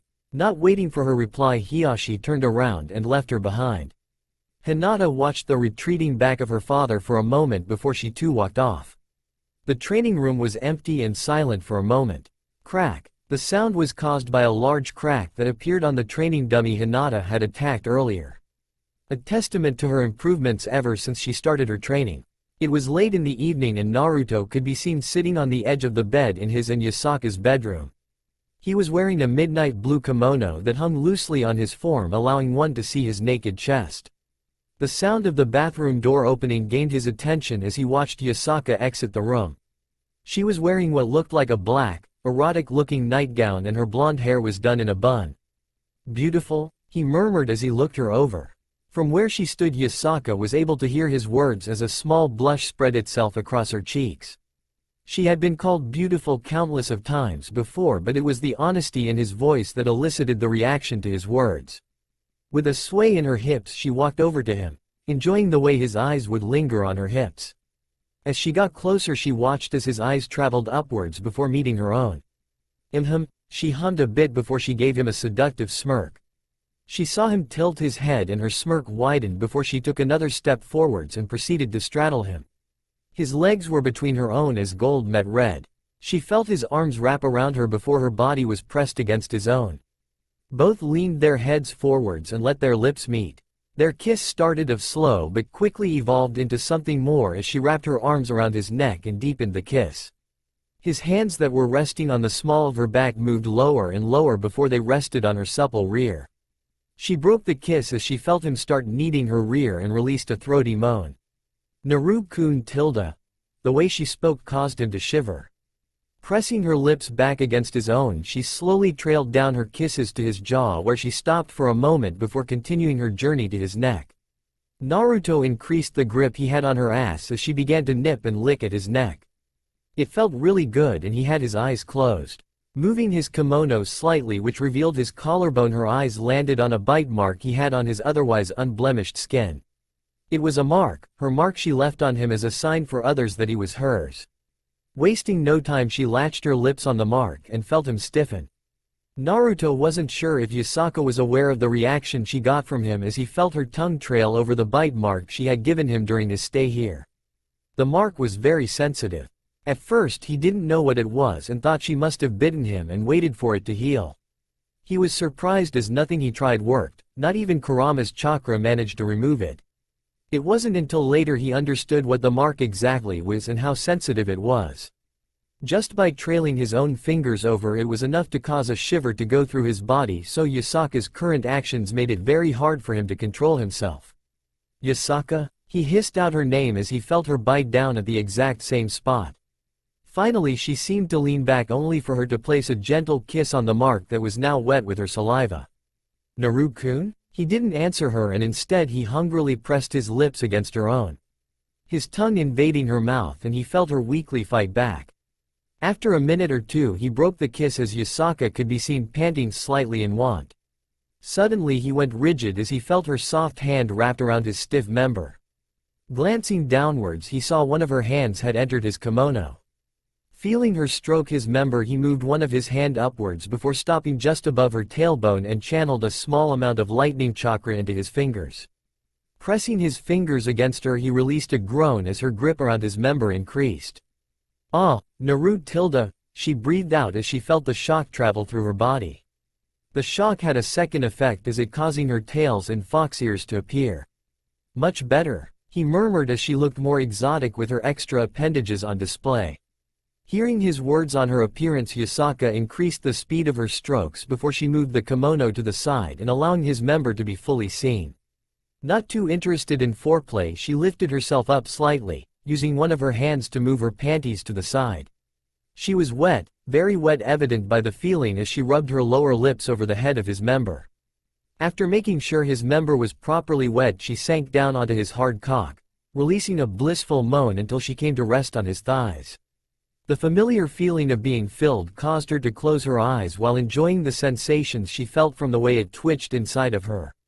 Naruto himself wasn't quiet either as he released a moan himself. She was still so tight after all this time. Even after giving birth to Kuno, it hadn't affected the way her walls constricted around his member. Neither moved as both took their time to stare at another. Occasionally her walls would tighten around his twitching member, but they didn't pay that any mind. No, their attention was on the other's eyes as they rested their foreheads against each other. Then, after what seemed like forever, Yasaka raised herself up until only the head of his member was left inside before lowering herself. Hours later, Naruto was laying on his back with Yasaka on top of him. Both were panting as they had finally finished their love making. His member was still deep inside of her, sticky due to both of their fluids. Naruto propped himself slightly with his elbows as he looked down at Yasaka, who was laying small kisses on his chest. A few of her tails were lazily swishing in the air behind her. "Satisfied?" he asked her. She looked up and saw him smirking at her, already knowing the answer. Nonetheless, she nodded her head as she was indeed very satisfied. It had to have been some if not the best both of them had so far. Never before had she thought he was able to outlast her. Her, a Kyuubi yokai with ridiculous stamina bested by her lover. She felt the phantom pleasure running through her as she remembered all the different positions they tried. The amount of times he had filled her with his essence. She was lucky as today was a safe day or else she might be pregnant again. She shook her head slightly at that thought. She was happy for now with just Kuno. Perhaps another one would be welcome sometime in the future, but that was something to discuss on a later date. "I'm tired," Yasaka said softly, which was picked up by Naruto. "Me too, sleep is nice." He got a hum from her as reply as she hugged herself closer to him. Naruto watched with tired eyes as she slowly drifted off to sleep. Her breathing had slowed down as her body rose softly with each breath she took. Tomorrow he would visit the elemental nations to start the plan he had in mind. All just in order to keep his past away from both Yasaka and Kuno. With those thoughts in his head, he too drifted off to sleep in the warm embrace of his lover. The next day Naruto along with Yasaka and Kuno were seen standing in the garden behind the palace. Behind him was his method of transportation, the sunlight reflecting from the material it was made of. Despite having seen it numerous times, Yasaka was still awed by it. She hadn't even heard of something like that existing. Kuno on the other hand was looked at it with curiosity. The fact that it was shiny added to its appeal. "So, you'll be gone for just 1 week, right?" He nodded. "Yes, Yasaka-chan, 1 week, and even that is only if I run into any trouble." "Okay," she said timidly with her head bowed slightly. Naruto sighed at her actions and pulled her into a hug. Yasaka seemed to be afraid he was never going to return or something. He wouldn't do that to her or his daughter. He gave her a soft kiss, relaying his love for her within it. Breaking the kiss, he glanced down at Kuno before kneeling and gave her a hug as well. "Take care of Ka-chan for me, will you, Kuno?" he asked her as she nodded her head. "That's my girl." He planted a kiss between her ears that twitched in response. Giving her one more hug, he stood up facing Yasaka once more. "While I'm gone, can you present to the council the idea I gave you regarding a way to return reincarnated yokai to their original state? It would be nice to hear if they approve of it when I return." "Of course, Naruto-kun. I will hold a meeting for that soon. It should go through as it will help us out more." "Great. Now, I really have to go, Yasaka-chan." He walked over to the Vmana and sat down on the throne. They watched as the wings spread out as Naruto spared them one last look before he activated the cloaking mechanism and disappeared from their view. Both mother and daughter stayed in the now empty garden for a little longer. Their eyes lingering in the spot he was previously in. "Kuno," she got her daughter's attention. "Let's go inside." She turned around and headed inside with her daughter quickly catching up with her. He suddenly appeared, floating in the sky above the elemental nations. There was no sign that caused his appearance.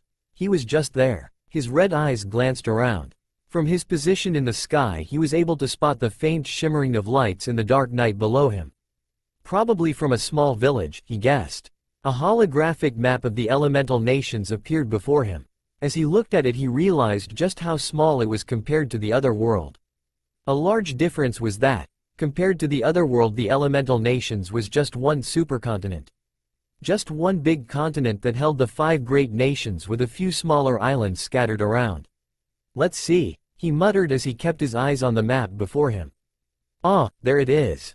He spotted Uzu no Kuni on the map after letting his eyes roam for a bit. "Seems it's closer to Land of Fire than I initially thought it would be. I am currently floating above Land of Stone?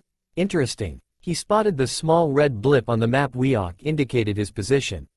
He uncloaked himself, making him visible for anyone to see, not that they could reach him if they did.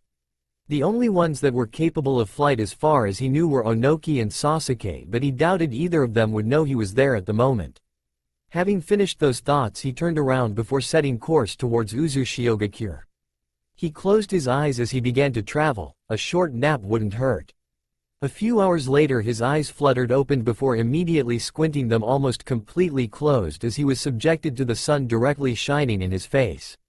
Once more opening them, this time more carefully, he noticed that he was no longer moving but instead hovering in one place.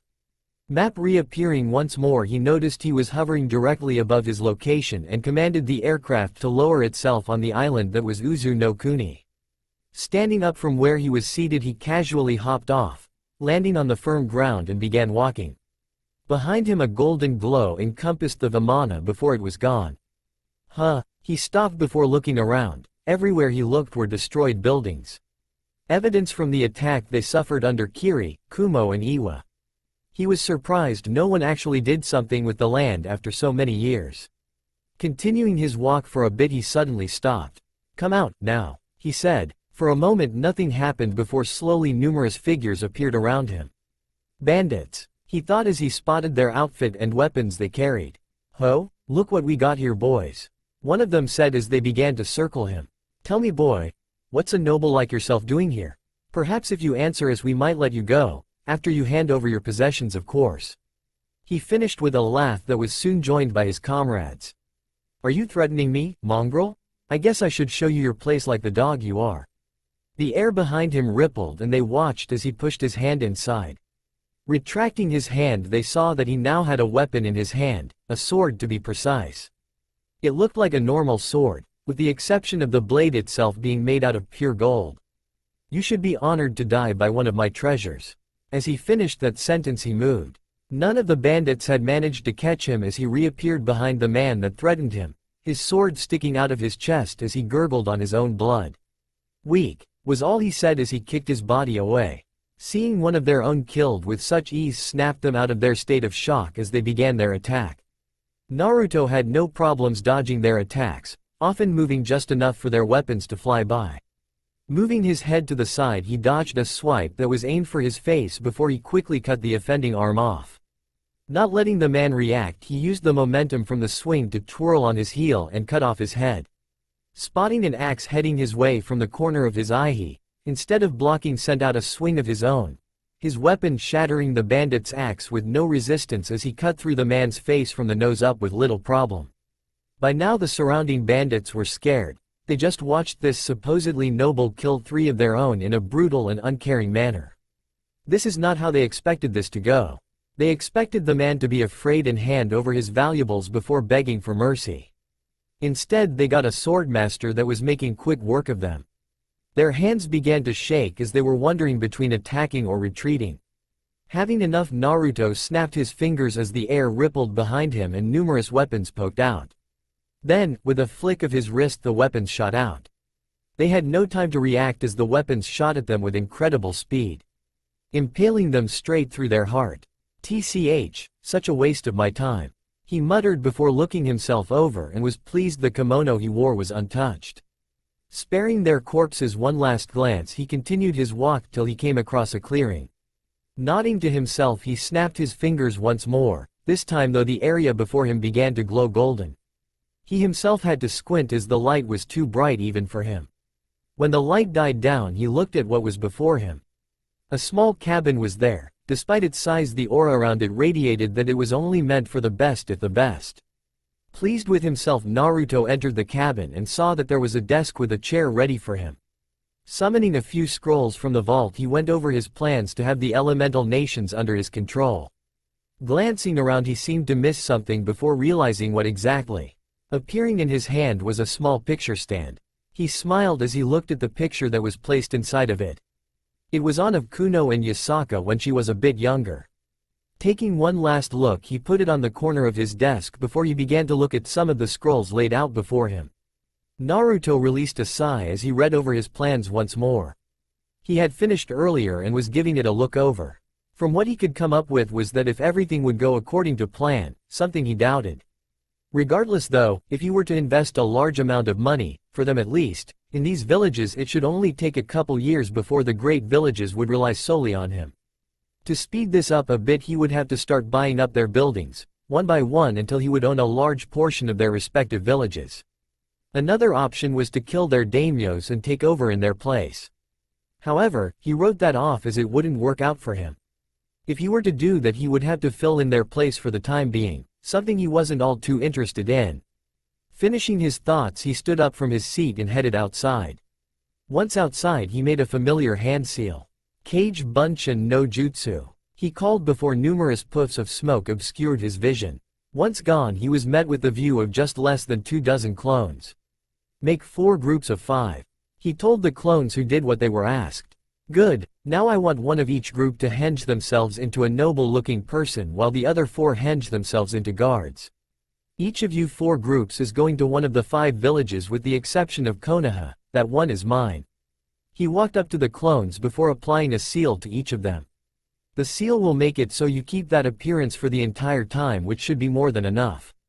I also gave each of you enough chakra to last a week, so I want you to be done before that, understood? He received a chorus of highs in return. Good, now go and only pop once you're done and out of the village. With that said, the groups were off. Each of them traveling in a full sprint that would allow them to reach their destination within days depending on how far. Keeping his eyes on the spot his clone occupied for another moment, he decided it was time for him to move as well. Instead of sprinting like his clones, he took a more casual approach and just began to walk. It was early in the evening and Naruto could still be seen walking. It had been over a day since he started his trip and had multiple urges to use his Vmana and just fly towards his location. Suddenly he stopped as his head snapped to his left. He could sense numerous chakra signatures heading his way.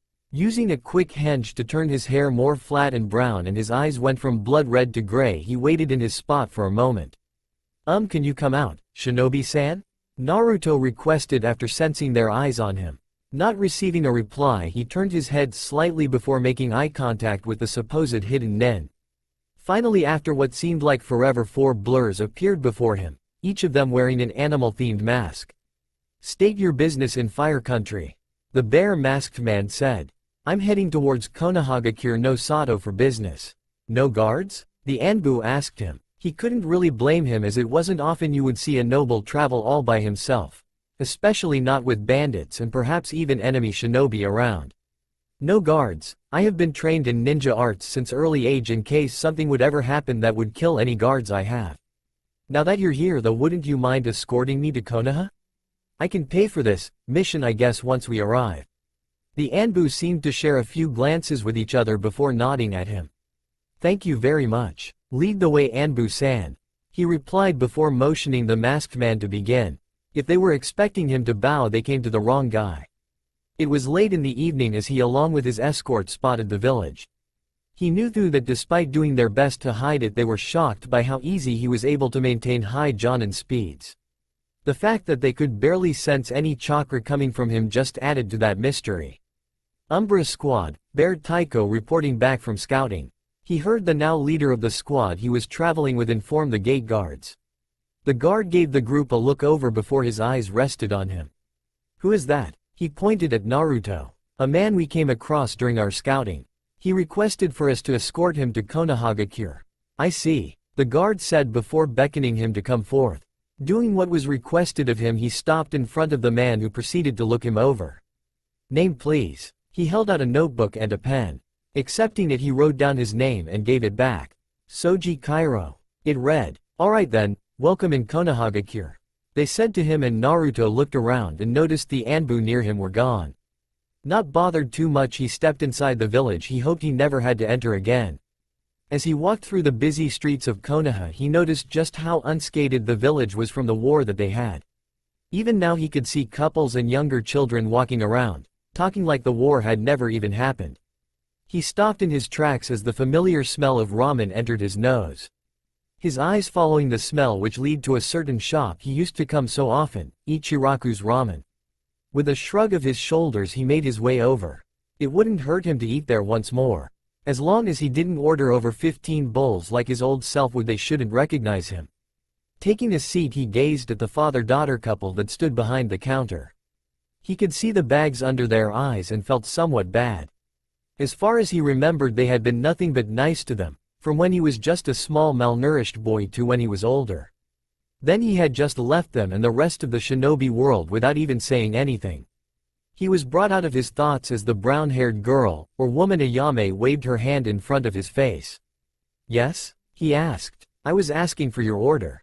She answered with a kind smile. Ah, sorry. I'll have a bowl of miso ramen please.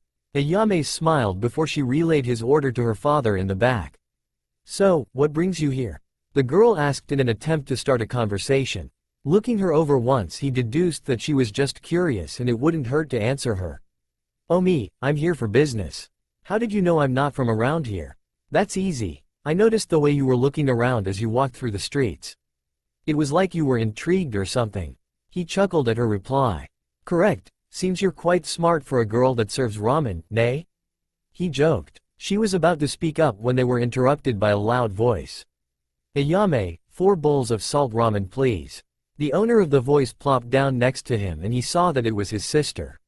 "Sure Nami." Ayame acknowledged the younger girl. Suddenly a bowl was put before him with a pair of chopsticks.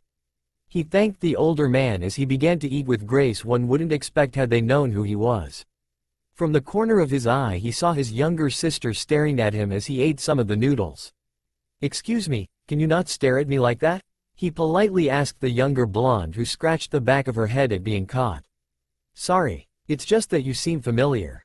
Have we met before?" He shook her head. "Not that I know of, sorry, this is my first time here in Konoha," he answered before continuing with his food. He hoped she got the hint and allowed him to eat in peace. His prayers were answered as Nami's own food was served and she began to dive in. Was that how I used to look? He couldn't help but wonder with no small amount of disgust as she seemed to stuff her mouth full. Loud smacking noises as she didn't even close her mouth while chewing. The fact that she was raised by her parents made it even worse. Finishing his food he put down his money before he stood up. His gaze shifted upwards to the moon that shone brightly in the night sky. As he looked he realized just how much cleaner this world was compared with the other. One of the few good things that came from the fact that they were a lot less advanced than back home. Yes, home. He had already decided that this world wasn't his home. No, his home was where Kuno and Yasaka were, nowhere else. "It's late." He spared the direction the Hokage's building was at a glance. "I guess it wouldn't hurt to go there early next morning." With that in mind he set off to the location. He knew there was a hotel for him to stay the night. He woke up the following morning with a groan of irritation. It had to be the worst night of sleep he had ever had. The bed he was laying on, it might as well be a rock with how hard it was for his back. Not to mention that after being used to sleeping with someone next to him it was hard for him to fall asleep without an extra source of warmth. Then there was also the mild headache he had. Apparently one of the group of clones he had sent out had met their location, Kirigakure, while the others were close and should arrive sometime soon. Getting out of bed he stretched his muscles, his bones snapping as he let out a sigh in relief. Looking to his right he spotted his kimono where he put it yesterday evening and put it on. Yasaka sighed for the 10th time today. She missed him. Despite it being only a few days since he left, the lack of him being around was easily noticed by the slight frown that marred her face. She had gotten used to him being around again after he left for close to a year before. And now he was gone again. She didn't like waking up in bed alone and allowed Kuno to sleep with her. Her daughter also clearly missed him as she seemed more calmer than usual. Normally she would be happy, however she was quite the bundle of energy and that behavior didn't fit well. She was always more of a daddy's girl. It didn't mean her daughter didn't like her or anything. It was just that Kuno expressed herself more when her father was around. Something she wasn't sure if she should be upset about or not. Thinking about him made her remember to plan a meeting with the elders regarding the idea he proposed her. She was almost 100% sure they would be delighted at his idea. Devils forcing members from different factions to become a part of their peerages had always been a big problem, especially for yokai, as they already were smaller than the other three. She had voiced her disapproval to the new Maos when she heard of Ajuka's invention, as they didn't have anything to stop devils from forcing others to join.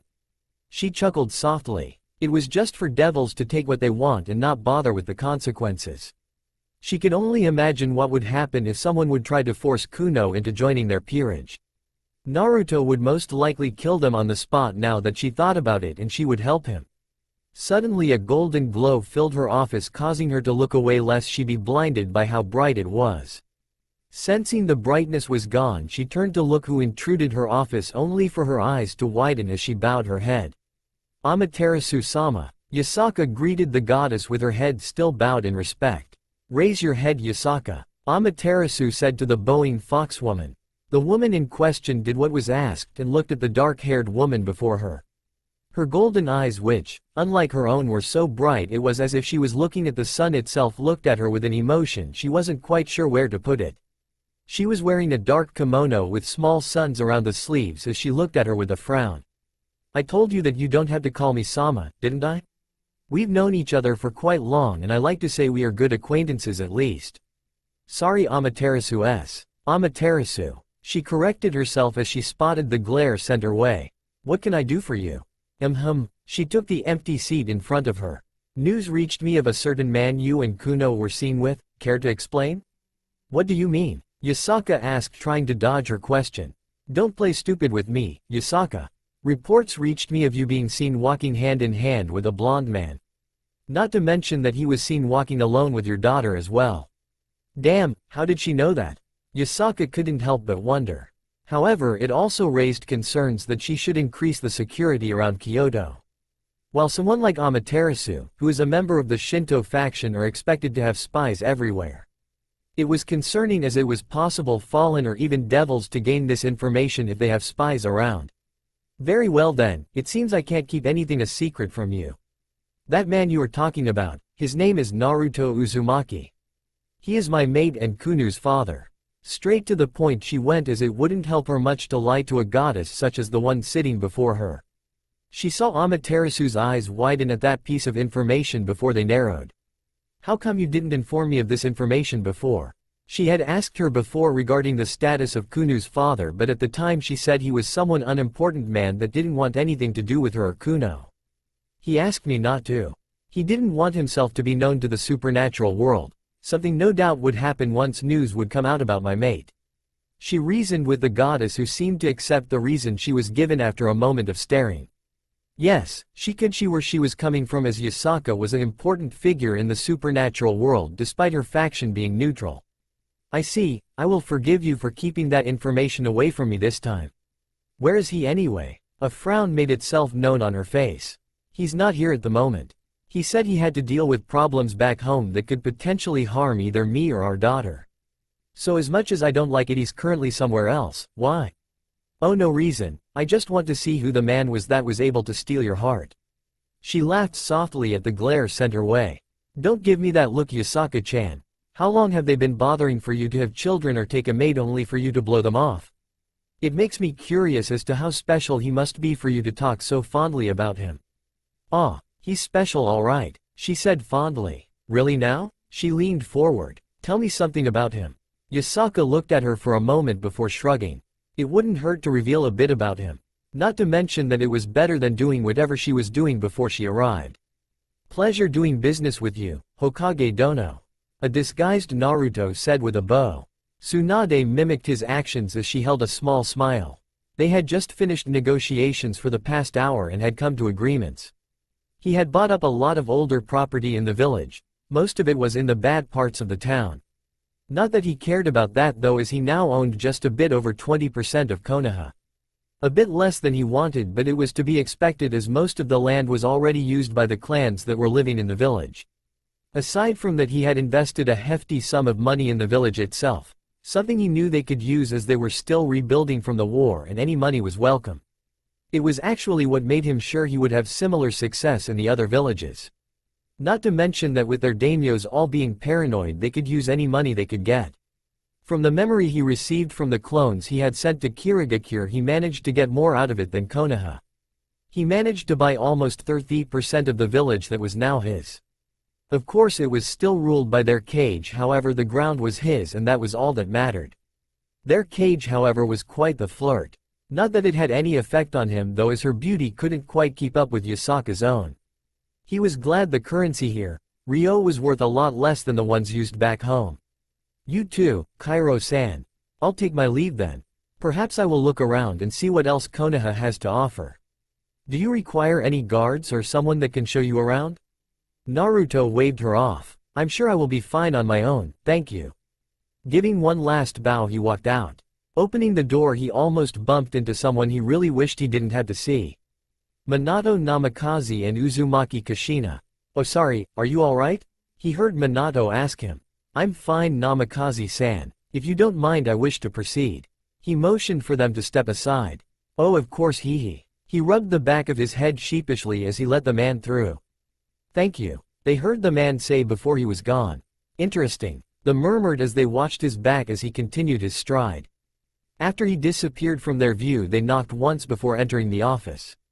Inside they found Tsunade wearing a large smile as she looked at the paper in her hand. "Tsunade-sama, what made you so happy?" Kushina asked the smiling Senju. In response she handed the paper over to them, enjoying their expression as they read what was on it. "So many zeros," Minato muttered as he stared at the piece of paper in disbelief. "Is this real, Tsunade-sama?" The older woman nodded her head. "Correct, Minato, it is real. I didn't believe it either until the man showed me scrolls filled with cash. He invested hundreds of millions of ryo in Konoha, something we can really use. The daimyo will be delighted when he hears this. No offense, Tsunade-sama, but isn't this a bit suspicious?"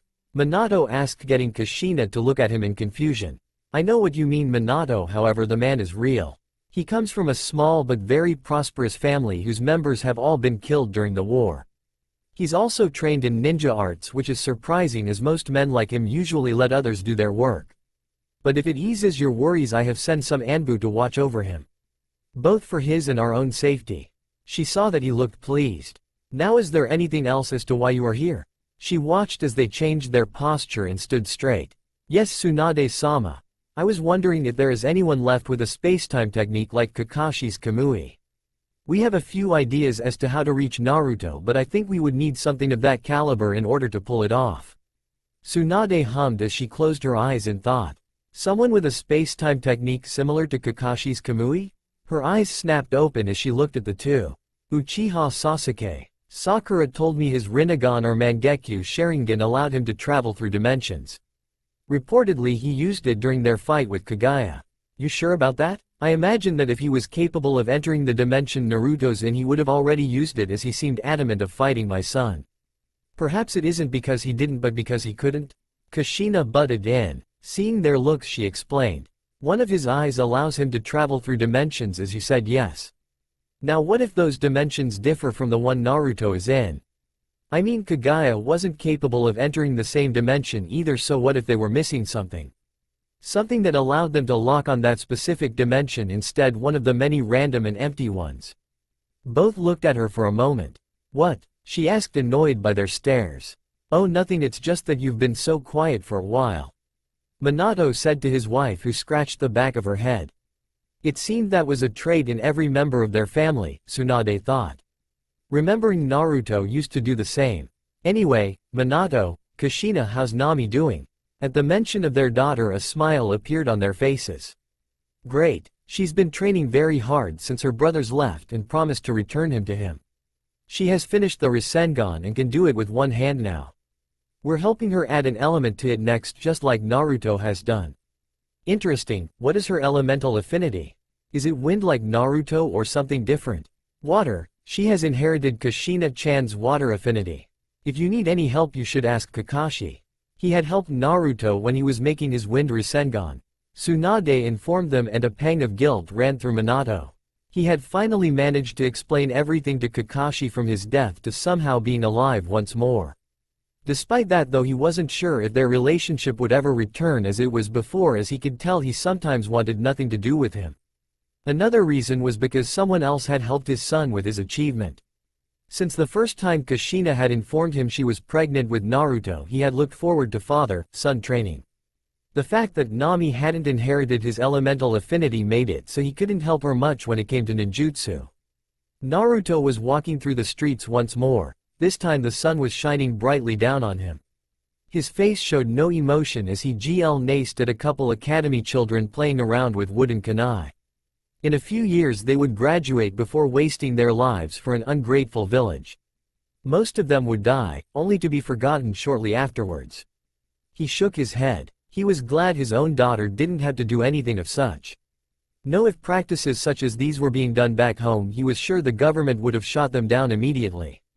Something that was good, as he wouldn't want Kuno to have to waste her life for a village filled with ungrateful dogs. He and Yasaka would train her, yes, but she wasn't going to take weird missions that would have her risk her life. No, he would do his best so she would never have to anything of such. He wondered, and a part of him hoped she too would unlock the gate of Babylon. However, he didn't know if it was possible for two of them to have said skill at the same time. It wasn't ever recorded either, as he was the first one to have gained the ability. He shrugged off those thoughts. Kuno was still young and he wasn't going to start training her until she got older. Even then he was sure Yasaka wanted to train her before him, as she should have inherited her ability to use foxfire, something that was only used by kitsune yokai. He should however start her on chakra control exercised as soon as he could. He had sensed the large amount of chakra she had in her, and so did Yasaka. It was easily comparable to some junins, and if she had the same issues he had when he was younger, it would be best if she would start soon. Suddenly he stopped walking and gazed upon a familiar-looking building. It was the rundown apartment complex he lived in for most of his years. Sensing a few Anbu watching him, he entered a busy crowd before creating a smokeless clone and immediately using an advanced genjutsu to make him invisible and basic wind manipulation to remove any sound he made. Seeing his clone continuing its walk with the Anbu following him, he concluded his plan worked and made his way to his old apartment. The door made a creaking noise as he pushed it open, and he immediately stopped moving. Did no one enter his apartment since the war had ended? Was the thought that went through his mind. He had expected them to have at least searched through his apartment in search of hints as to where he was. Though, evident by the dust that collected itself, it seems that they didn't. Oh well, with a shrug of his shoulders he stepped inside the glum apartment. He moved through his apartment, looking around in disgust. How could they have allowed anyone to live here? He was sure that if he would jump a couple times the apartment would break down. Entering the bedroom, he glanced around before he moved close to the bed and knelt down. Once he did that, he knocked a few times on the old wooden planks on the floor before finding what he came for. He removed one of the planks and reached in. Retrieving his hand, he was now holding a small black box. He opened it before smiling, as it was indeed untouched. Inside of it was one picture that held a lot of sentimental value to him. It was the day Kuno was born. It showed Yasaka laying in bed holding a small bundle in her arms. He himself was sitting next to her on the bed, a smile on his face as he was looking at both of them. He was glad no one else had found this picture, as it would raise questions he had no interest in answering. Not to forget, he would probably turn the village upside down if some random person was holding onto it. Grabbing the picture, he put the box back where it was before placing the plank back as well. Giving it another look over, he nodded to himself before he decided to leave. Stepping outside, an alarm inside of his apartment went off. Fuck, they had placed a trap in his apartment? Using a shunshin, he disappeared without a trace. Which was good, as mere seconds later a pair of Anbu appeared before his old apartment. The two communicated with a few hand signs before they nodded and entered the apartment. They would come out a few minutes later before reporting to the Hokage. Yasaka was walking through the hallway towards the meeting room, her geta making clacking noises each time they came in contact with the floor. She had requested a meeting to be held, and they had finally responded. Entering the room, she gave those present a look over before nodding to herself and stood before them. Honorable elders, she greeted them with a slight bow. I have called you here today to discuss an idea my mate had come up with. I, myself, already approve of it, however I would like your input on the matter. She spotted them all listening and inwardly smirked. A few days ago Naruto came into my office and proposed a way for members of our race that were forced into servitude by devils to be cleansed. He told me that with the usage of sealing he should be able to remove the darkness, so to speak, from those that are reincarnated. The demonic energy that they have due to being a half-devil would transform into chakra, restoring their status as yokai. Once her explanation was gone, she looked at their faces, or their shocked expressions to be precise. Yasaka-sama, did we hear that correct? Your mate is able to return our members that were forced into servitude back to normal? She could clearly hear the disbelief in the man's voice. Not that she could blame them, as evil pieces were created by one of the mouths. Nonetheless, though, she nodded her head. If her mate told her he could, she trusted him. You heard that correct, Miro Dono. He already had an idea in mind but wanted to wait for approval first before he would waste any time on it, only for it to be rejected. Despite the fact that if I agreed it would happen, regardless what you prune's opinions on the subject are. Yes, she might ask for their opinions on his or her own ideas, but if she decided something was going to happen, it would, and there was nothing they could do about it. She was still a Kyuubi no Kitsune and had more power than any of them. The only one that was capable of opposing her was Naruto, but the chance of that happening were so small she wasn't even going to bother to think about it. From the looks on your faces, I take it you approve of his idea? She asked them with a smirk in place. They shared a glance before turning to her and nodding. If he was truly capable of designing such a thing, then they needed it. Great, she chirped. I'll let him know once he returns. With that the meeting is over. She gave one final bow before leaving them to themselves. Tsunade was still talking with both Minato and Kushina when they were interrupted by the arrival of two of her Anbu.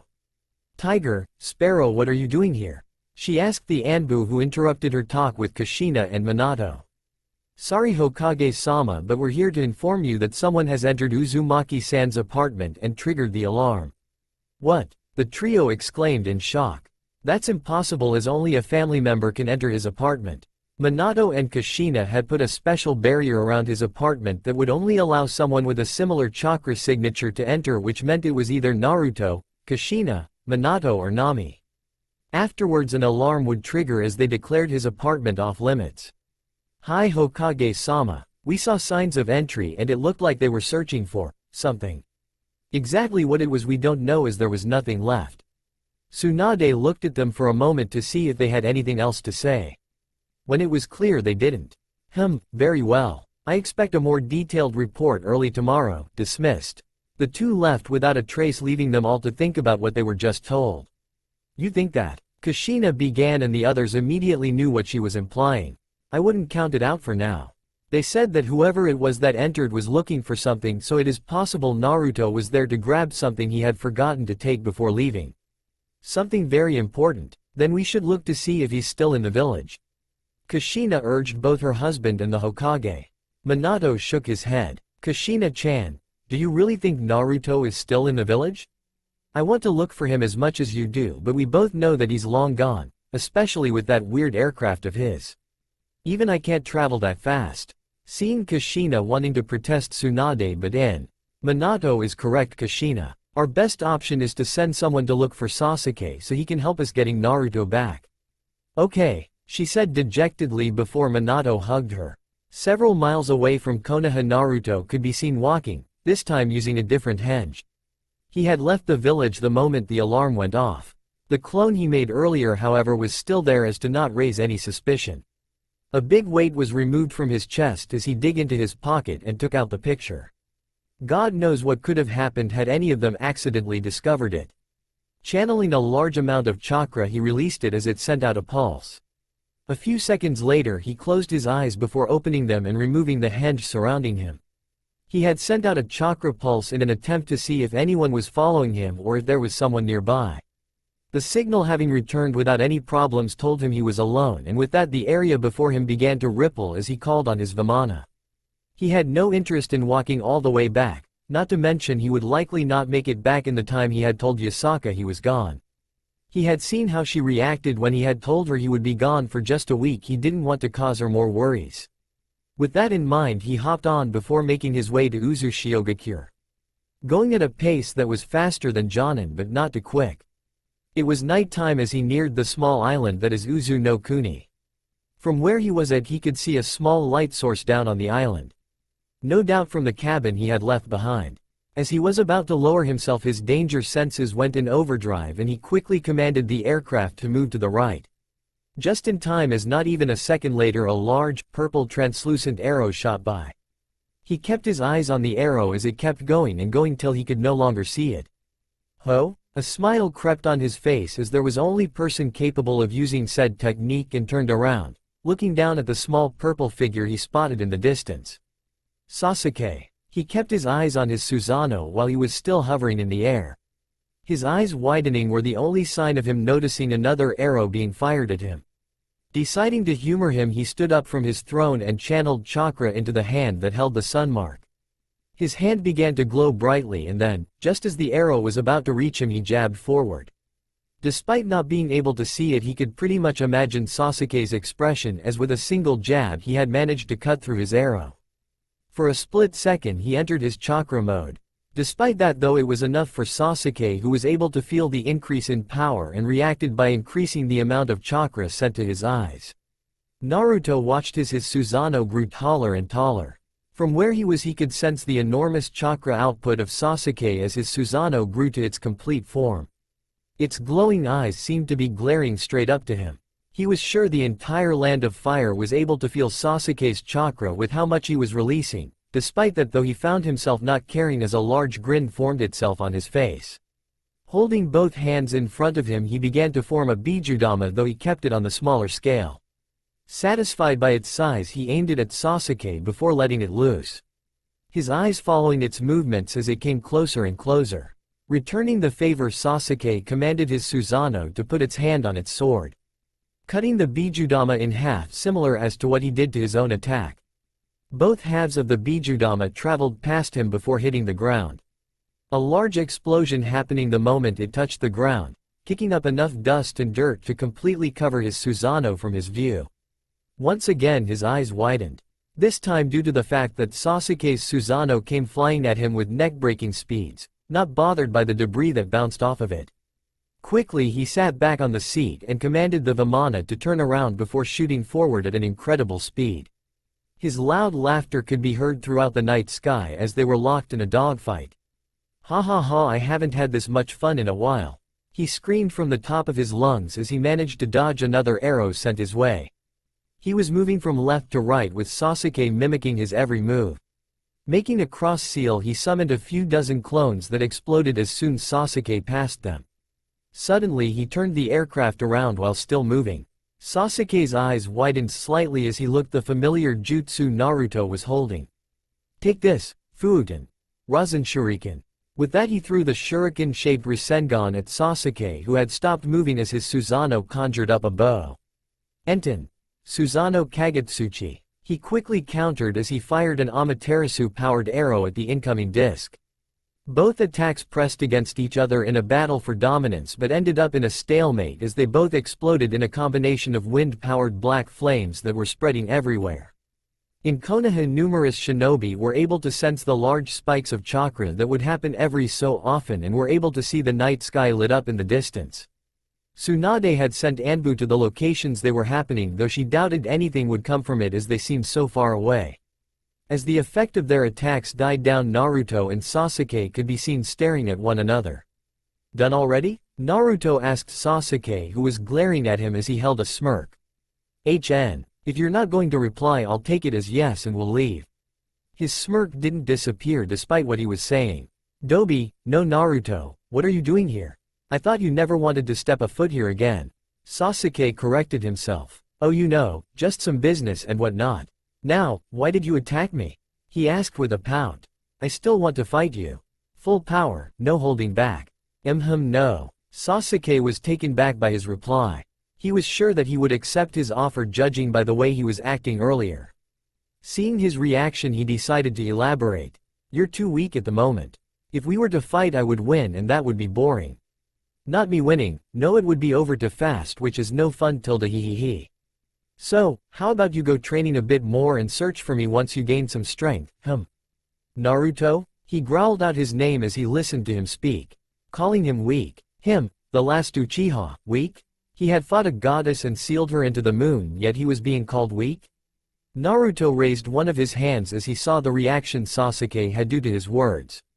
"Listen," was all Sasuke heard before he suddenly froze as he was assaulted by the overwhelming feeling of dread.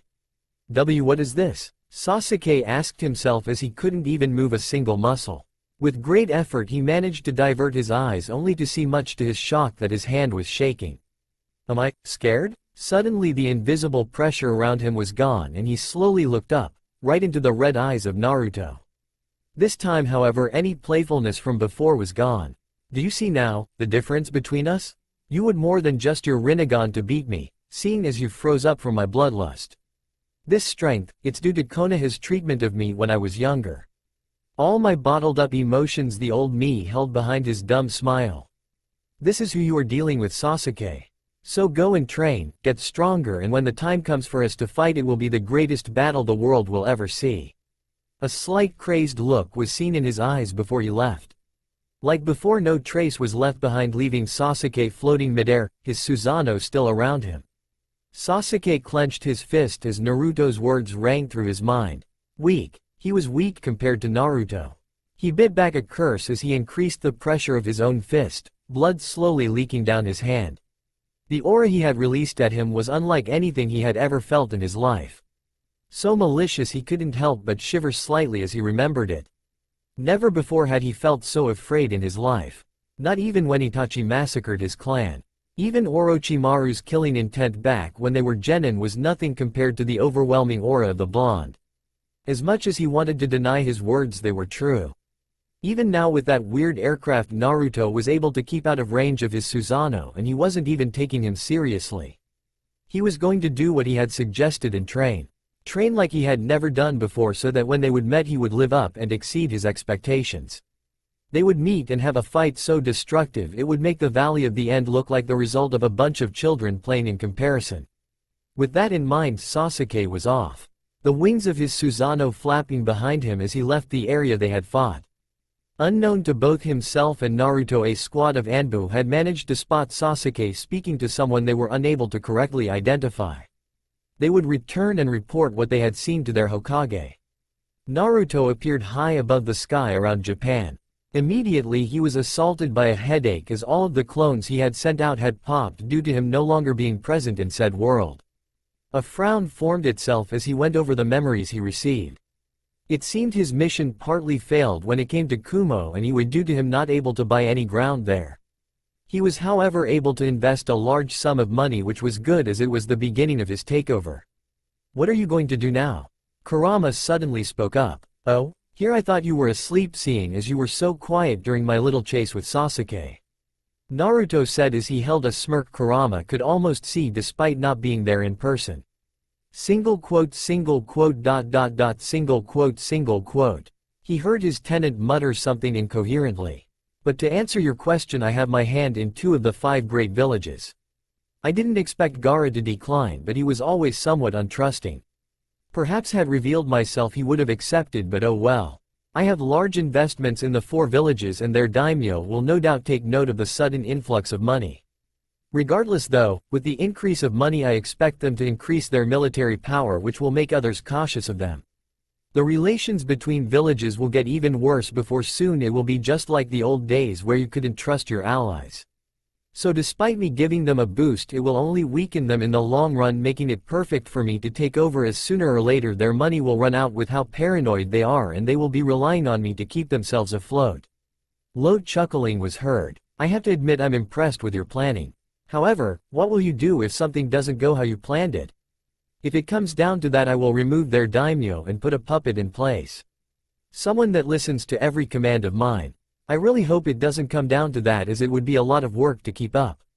Now, if you're done, I'm going to see how my family is doing." "Tch, fine brat," Kurama said as it closed its eyes and went to sleep. With the speed he traveled, it took him just a few minutes before he arrived in Kyoto. Exiting the Vmana, the aircraft disappeared without any command as he began heading towards the home he along with Yasaka and Kuno lived in. As he walked, golden particles surrounded his form, where they stayed for a few seconds before the glow died down. His white kimono changed into a black one with sakura petals imprinted from the neckline down. Sensing the disbelieving looks given to him due to him having changed outfit, he channeled a bit of chakra to his clothes as small seals lit up, effectively erasing their memory of what they just saw. As he neared his home, he spotted a pair of armored Tengu standing guard, both giving him a slight bow as they recognized him. Tilting his head slightly, he entered inside and was immediately assaulted by the smell of home-cooked ramen Yasaka would cook every now and then. Kuno had inherited his love from the food, which prompted Yasaka to figure out a recipe that they both liked. Carefully he walked into the direction the kitchen was in, making sure he wasn't making any sound. Entering the kitchen, he spotted her standing in front of a stove wearing a light blue kimono. Her tails and ears on full display like usually when she was home. That and the fact that Naruto liked how she looked with them visible for all to see. Yasaka was busy preparing dinner for herself and her daughter. She wasn't sure if Naruto was going to be back, but made sure to make enough in case he did. He had promised he would return within a week, and it currently had been just under 7 days since he left. She stirred the noodles before adding the correct amount of spices to give it the flavor both he and Kuno liked. She silently cursed him for getting their daughter addicted to the noodle broth. Suddenly she stiffened as a pair of arms encircled her waist and felt a pair of lips kiss her neck.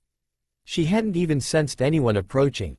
"Relax, Yasaka-chan." She calmed down as she heard the familiar voice of her mate. His head resting on top of her own as Yasaka unconsciously leaned into him. Her own hands resting on top of his.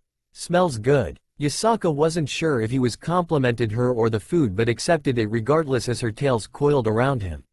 Oh? He moved one of his hands down and began to rub the furry appendages.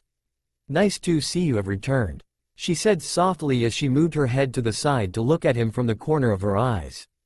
Kuno will be happy. Only Kuno? He playfully glared at her before leaning down and kissing her as she stuck her tongue out.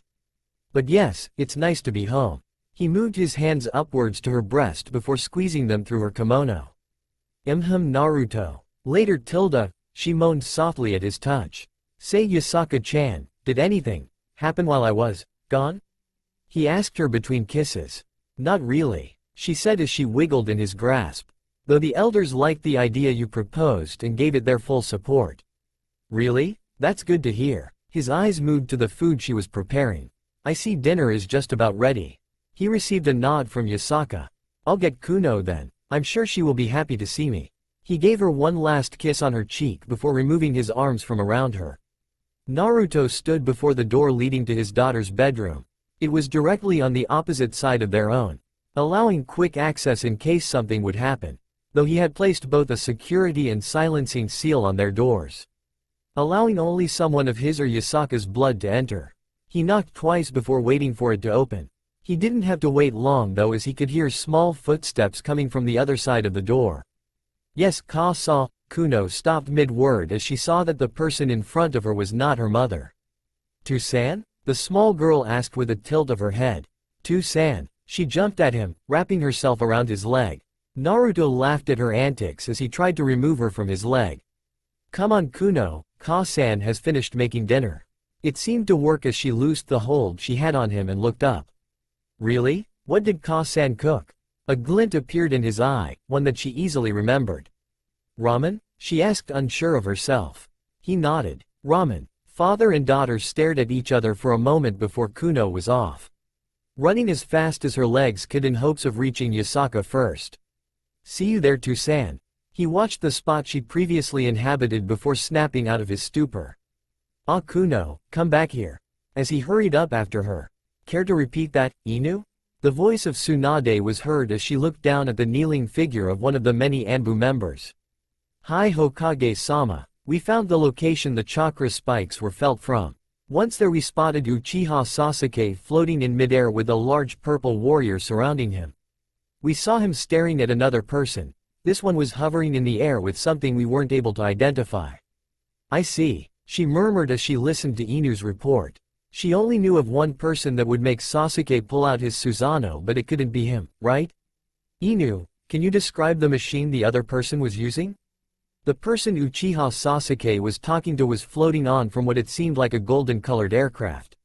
I'm sorry Hokage-sama, but I'm not sure what it was aside from the fact that it had a golden color. That's alright Inu, I want you to collect Minato along with Kushina in my office as soon as you can. Very well. Should we give them a message? Yes, tell them we have a hint regarding their son, Naruto. If the masked Anbu was surprised he didn't show it. Hi Hokage-sama. With those words the man was gone, leaving Tsunade in her office alone. What caused you to come back here, Naruto? Tsunade couldn't help but ask herself. Before he left he had insulted them along with their way of life, telling them that they were no different than a rabid dog, only good at killing and causing more destruction wherever they went. So the question was, what could cause Naruto to return to the place he hated with all his heart? It was left unanswered as seconds later a yellow flash appeared inside her office, signifying the arrival of both Minato and Kushina. Is it true? Was the first thing that was said as Kushina and Minato both wore serious expressions. They stared at each other before eventually Tsunade nodded her head. Yes, it is true. Those chakra spikes we felt the other day came from Sasuke and Naruto. Really? What was he doing back here? We're not sure. Anbu reported that they saw Sasuke with his Susanoo floating in the sky, seemingly conversing with a person on a golden-colored aircraft. She gave knowing looks to both parents that she knew it was Naruto. I know you probably want to look for Naruto, but we both know he's long gone. Anbu said he seemed to vanish in midair. Sounds similar, no? However, just because we can't find Naruto doesn't mean we can't go after Sasuke. After all, it's possible that he's the missing piece needed to reach wherever the Gaki is located. So, what do you want us to do? Kushina asked her, I want you to collect Nami and be back here in an hour. I'll get Anbu to collect me the rest of the rookies who are willing to look for Sasuke. With that command the couple left to inform their daughter of the information they just received. Anbu, Tsunade commanded as two kneeling figures appeared. Orders Hokage-sama? I want you to inform the remaining of the rookies along with Kakashi to be in my office in an hour exact. Be sure to tell Kakashi that I won't tolerate his tardiness.